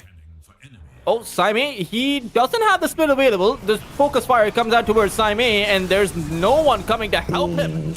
Even the Omni Knight who came in to try and help is going to get taken down, and this is a tower again guaranteed to fall. Carstensz, are they slowing their tempo down? Because quite frankly, they're not matching the pace at which Velocity Vikings are playing. And this Wind Ranger, who was really far behind, is now going to be back up in the game. Immediately, they move towards that Roche pit, and Velocity Vikings, I mean, this is quite the velocity, I will say. Like, this is quite the speed. Carstensz eSport, they're definitely not matching with the pace now. With this early Roshan, they're about to get more pressure. They at least will steal the dire triangle away from Lunar. And Beastmaster just gonna take down all these tier 2 towers, just a matter of time. And like you say, now Ranger is slowly recovering, has only 1,000 gold. Oh wait, middle? Raw? Salamat, roar down, Burrow Strike is going to be there, and look at how the Ember actually melts. That... they took down Roshan. Yuang. Yeah. You know they were there. Like, they took down Roshan. It's not as if Roshan is on the corner of the map as he was, like, years ago. He's now in the river. So when they take Roshan, you know they're right there. Or am I missing something? Am I just dumb? Yeah, I get your point. It's pretty obvious, right? They're nearby. And why? Oh, wait. Middle? Simei? Simei will be able to activate that split, but his Bruling is just taking so much damage. The Fire Bruling is nearly gone, and they'll be focused down to take out that Ancient Black Dragon. I do not think that trade is worth it, particularly because that Burrow Strike is going to come in again. DB assassinates Ayat towards that backline, and now they are in trouble. However, they could potentially take DB out. He does have that Aegis though, so you have to be very careful about how you play this. Pola 2, he goes in with yet another Burrow Strike on Salamat, who is shackled down to the tree. They're trying to keep him alive. He will be able to remnant back, but Velocity Vikings, they're just constantly pushing back at Carstensz. Yep, no more split now. No more Guardian Angel. I guess Velocity Viking, they just keep pushing with the Beastmaster. Even Ember Spirit respawn. I'm not sure if they could defend this one. Another stun on the Ember, but this time has no Raw. Yeah, he should be able to remnant away. Oh, Roar coming. Dreamosal continuing to farm. Roar was planted down. There comes another Burrow Strike. He doesn't have a remnant. He has to try and walk himself back towards that high ground, but DB, man. he will take him out as he tried to get away. A double kill for the Wind Ranger, who was having a horrible time in the early game. And for Carstensz, this is now a position where they are in big trouble. Their tier 2 tower is going to fall. They still have about 2.5 minutes left on that Aegis for DB, so they should be able to take out at the very least, one more tier 2, or maybe even the full set of tier 2s. Yeah, it doesn't matter, right? If the carry is behind in terms of net worth, when they can just death fall and push all the buildings down. When all the buildings down, the map is gonna get smaller. And they also get, if the Rex get taken down this early, Lunar also getting a lesser goal from the creep wave. And yeah, they need to try to like match with the tempo now. They need to somehow deal with the Beastmaster. Oh, Shadow Demon. Shadow Demon is going to be in trouble, but healed up by that Illuminate coming in. And I'm not sure if Salaman will be able to get this kill. He'll have to use his Lost Remnant for it, and the Burrow Strike, or rather the Epicenter, comes in. Turns out they were baiting their Shadow Demon to take down Salamat. And now the Primal Split, it's not really going to do anything, as they're just going to attempt to chase down the heroes with it. Deco might be caught out, though. That could be another potential kill that you can get.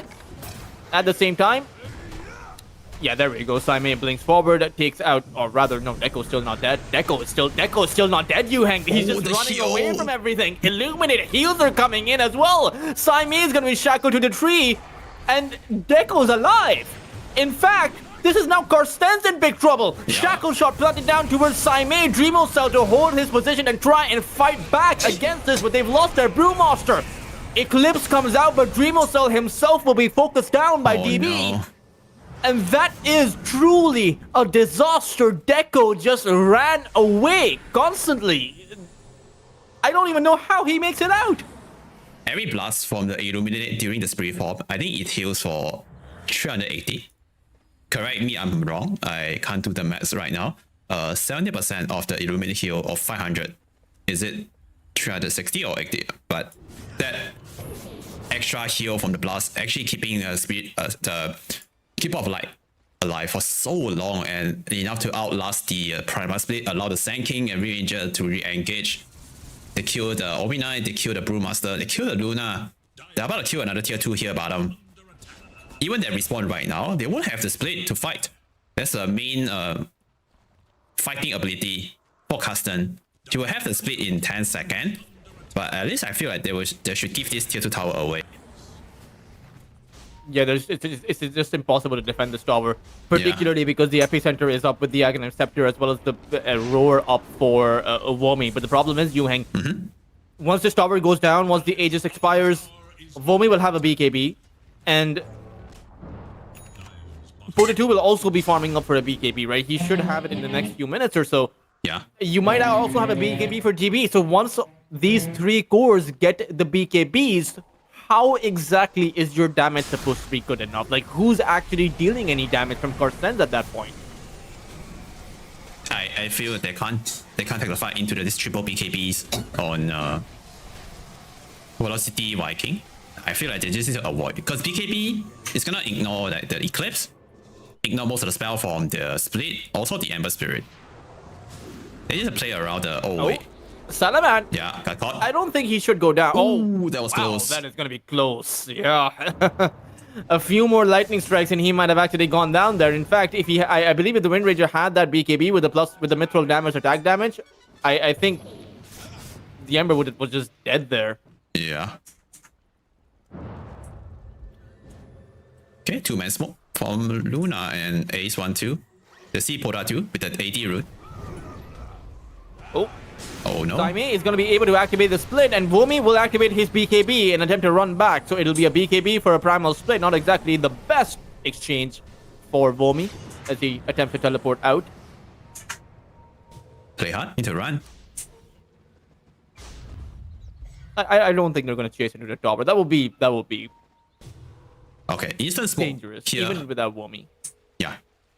Instant smoke after the split down. So they're trying to get something now during this split down time. They have like at least a minute to make something happen. Also, they want to use the AD rune on the Sand King to get a kill. But Spirit. Yeah, you can't get caught by that AD rune. Salamand is going to spot them out, and they will be... Oh, rather, it's Ayat who gets caught. And Epicenter is all okay.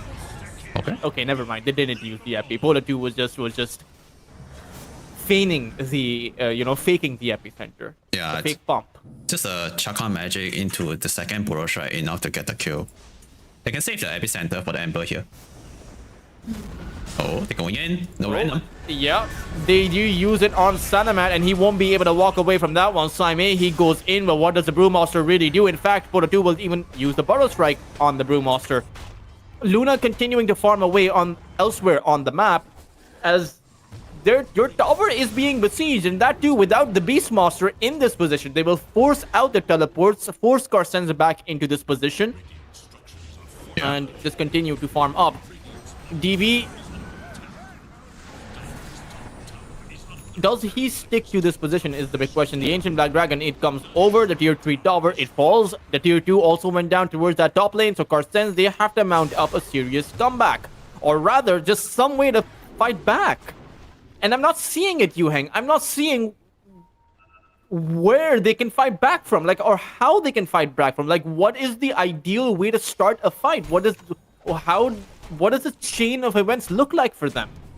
They need to let someone to be in the front and then let they go on the target and then they save the target the repel like how they're doing right now. And then DB is in a lot of trouble. He does have that BKB, but he's taking in too much damage. Will be able to wind run away. Meanwhile, Vomi will attempt to teleport away and will be successful. So at the end of the day, they only lose their Shadow Demon, but did use most of their BKBs for that. yeah, and that's the way for Carstensz to start the fight by positioning a hero at the front and then use the repel from Omni-Knight or the Guardian Angel to turn the fight. And they also need to contest the next Roshan. They can't afford to give the next Roshan away because if Ranger get the hand on the Aegis, he can just stand on the high ground, the dire high ground, and take down all the tier 3 towers. Are scanning for enemies. Not to mention the Luna can actually push. And I suppose one drawback of Velocity Vikings draft is the fact that, or rather just their itemization, is the fact that they can't really fight without their BKBs, right? So when they're down, when Carstensz are able to bait them out, then you can push towers really easily with the Luna. Yep. Salaman is dead. Saime is about to be dead.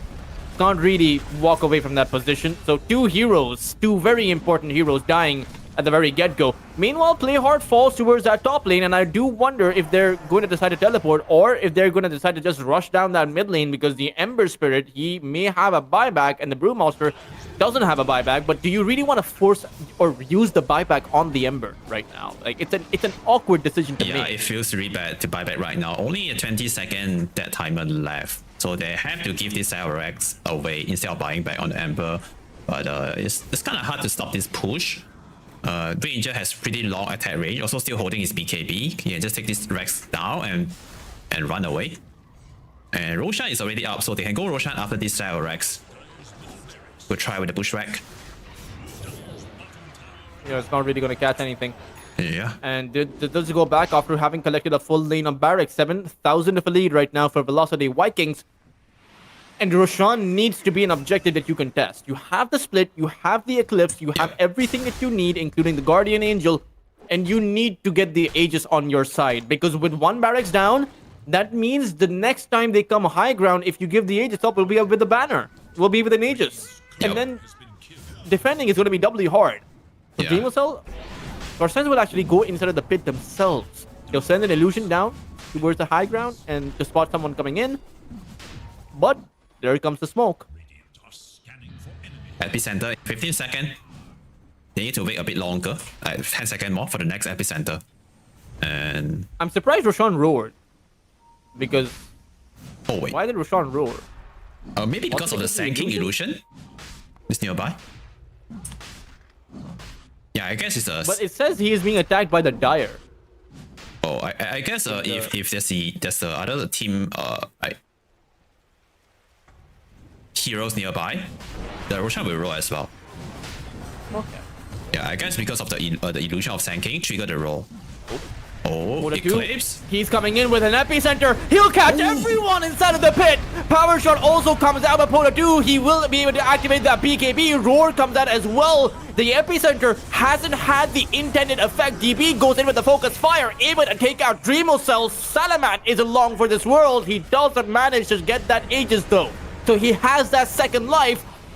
Vomi throws out his axes. Salamat trying to hold his position, but the question is, what is he holding it for? He has to try and escape out of this position. He remnants back in, but that's not the position you want to be in. Salamat is going to get taken out. And at the end of the day, even though they do find that Aegis, they will still lose their Luna as well as the Ember. The split was forced out. Everything was used by Carstensz, and quite frankly, they should have read that epicenter coming in.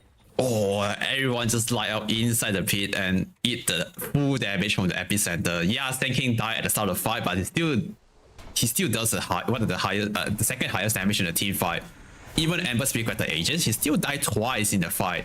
I feel like the heal from the Keeper of Light also plays a big part in the team fight, keeping Ranger alive for so long. Oh, wink. I think he managed can't to afford to walk die away. here. You're still going to lose your tier 3 at the very least. But Yeah. considering how low velocity Vikings are, they will be going back. Yeah. That's the epic team fight just now in the other bottom Roche pit. So there's no Aegis on Velocity Viking at least. That might buy some time for Carstensz. Oh, AC also complete on Brewmaster. Yeah, the extra armor might help a little bit against the Wind Ranger. Just now I was watching the Wind Ranger in the team fight. He just run into the Roshan pit and focus fire the Lunar. Even he don't have the true strike against the butterfly on Lunar.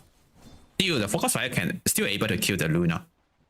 Dire's courier has been Yeah, I guess the procs from the lightning, it also does a lot of damage.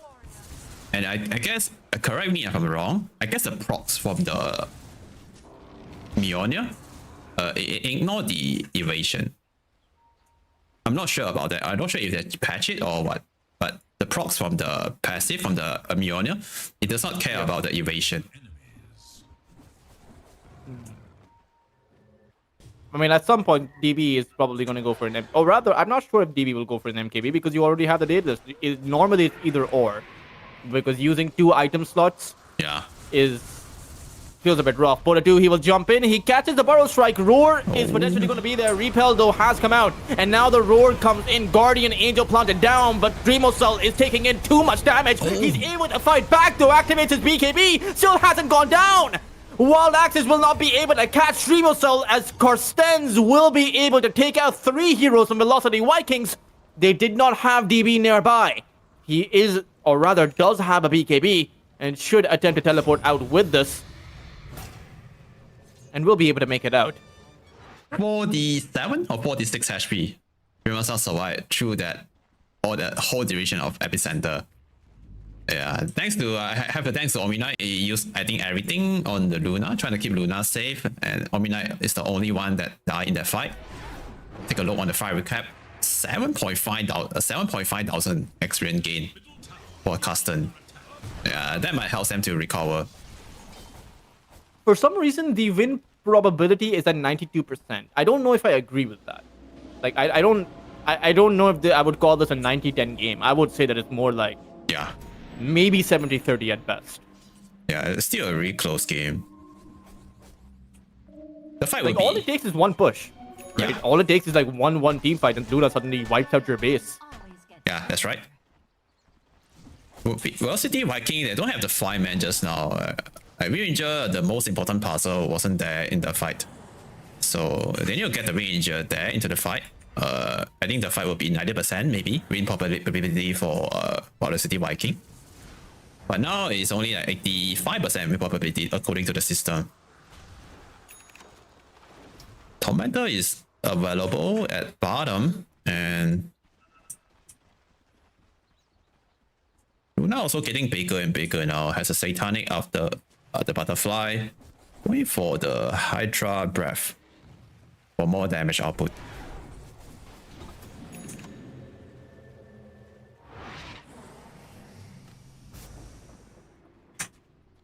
"35-minute Wisdom Shrine spawn, and looks like Playhard's gonna steal the Dire Shrine."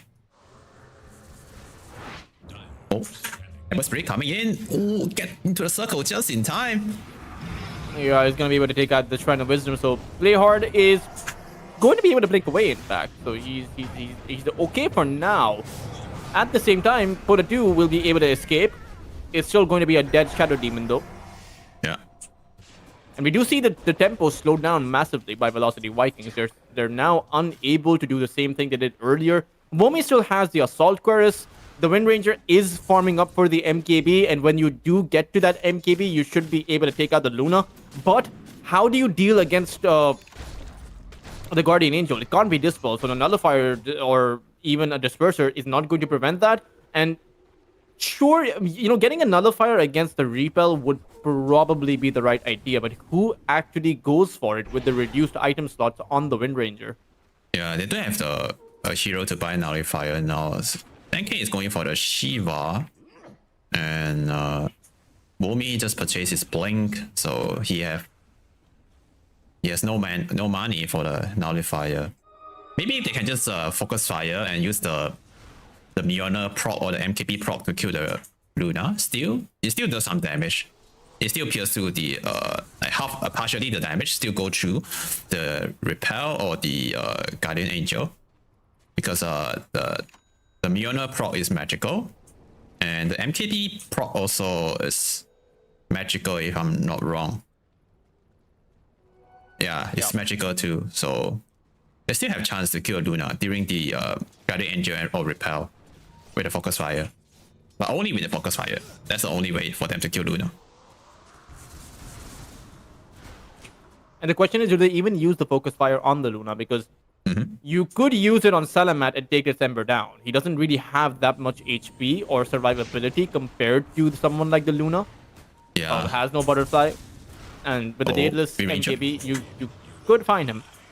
Salamat finds the Wind Ranger, though. They do go for a poke and prod, but unable to take the Wind Ranger, or rather commit to a play there. Willow Wisp is available by Deco. You know, is that going to change anything, that Aghanim Scepter upgrade? Yeah, it's a good item for Keeper of Light in the mid game or the late game for the team fight potential. It's kind of annoying for to deal with this Keeper of Light with Ovage. The constant minor control is, it actually plays a big part in the team fight. It does not stop the hero from using item, but it actually limits the hero movement a little bit. And also the spell could be reduced by the cooldown can be reduced by the Chakra Magic. So actually it doesn't cost anything if you just use it. Oh, big fight coming. Fireman smoke to Fireman smoke. Sanking under the vision. Yep. Oh, Salaman is going to get roared down. Will-O-Wisp also planted down. You can't fight into the Will-O-Wisp, but the Primal Split, it comes out towards the side. Ember Spirit jumps right in. DB, he's yet to use his Focus Fire, and they will disengage. They've forced out nearly everything from the other side, but the same can be said for the Radiant side too.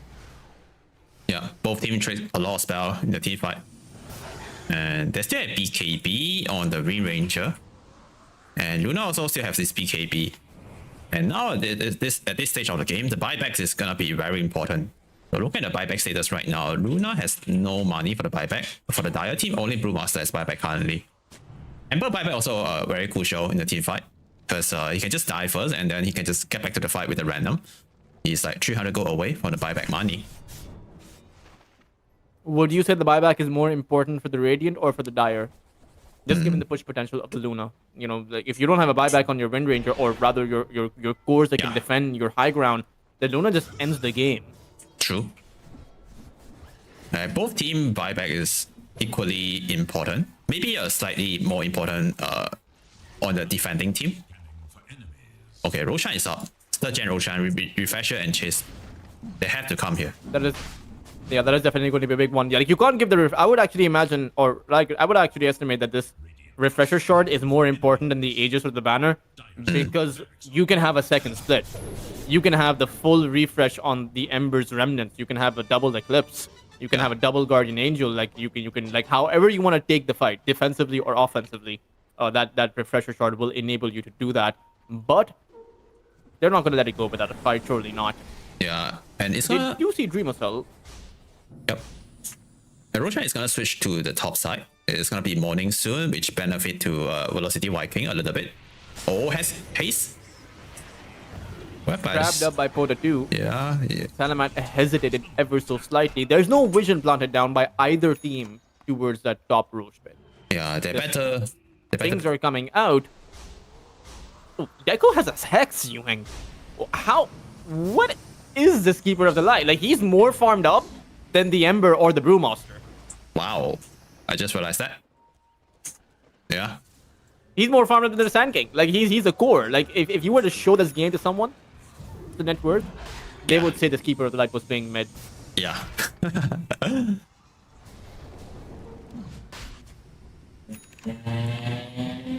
Now a 5-man smoke.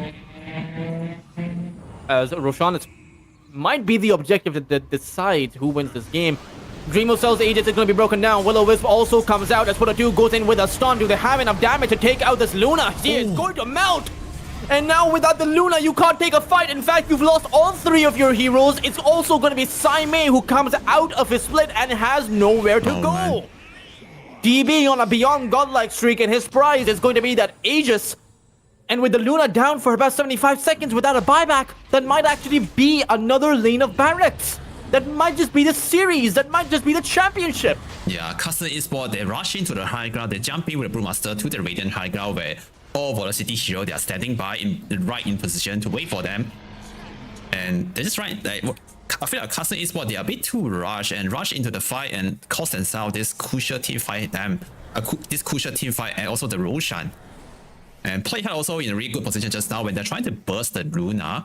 He also right there with the demonic push to take away the repel. Allow the Sand King and the rest of his team to kill the Lunar. Now they have no buybacks on most of the Dire hero except the Bamber Spirit. They will at least have to deal with the Mega Crit later. Yeah, it could be the game as well. 20-second window without the Luna.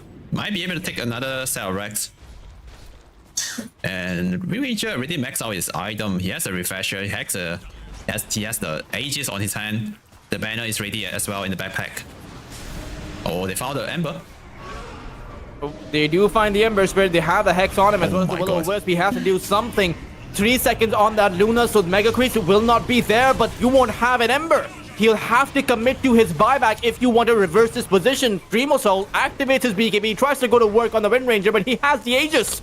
Who are you fighting for? As Pota 2, he goes in with the epicenter now that Dreamo Cell doesn't have the BKB any longer. And there's no more Luna without a buyback. The Ember Spirit is also going to go down. He is now on a dieback. Pota 2 goes in with a Burrow Strike, and this game is done and dusted. Carstensz cannot defend. They cannot turn this game around, and they have no more hope. Even as Saimei goes in with a primal split, Salamat will tap out of the ring.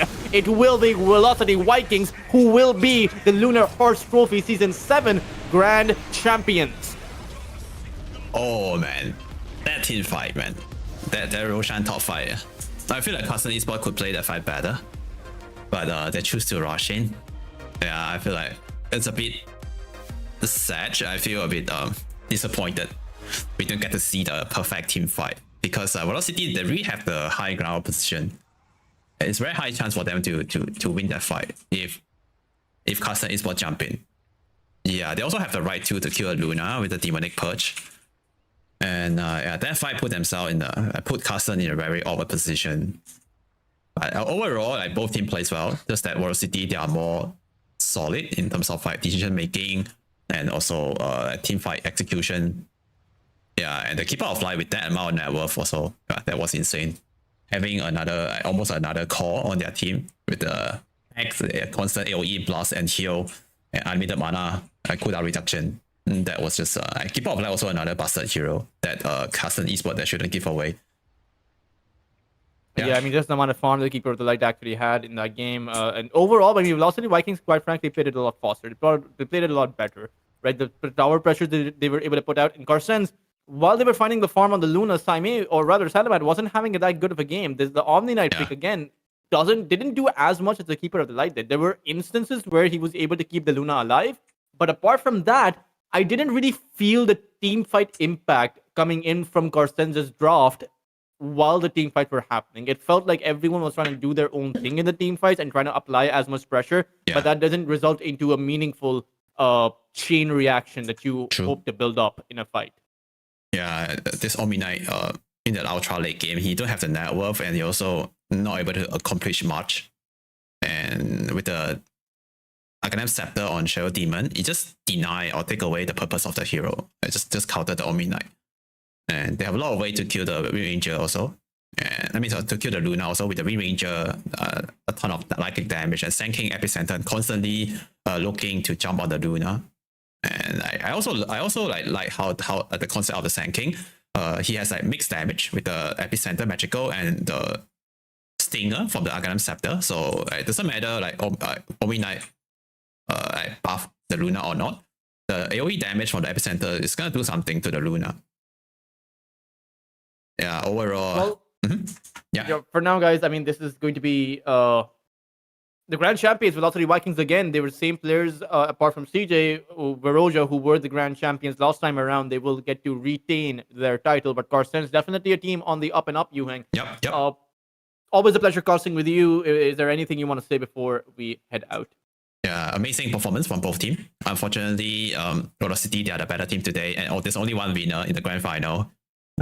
And looking forward to see them play in the upcoming qualifier.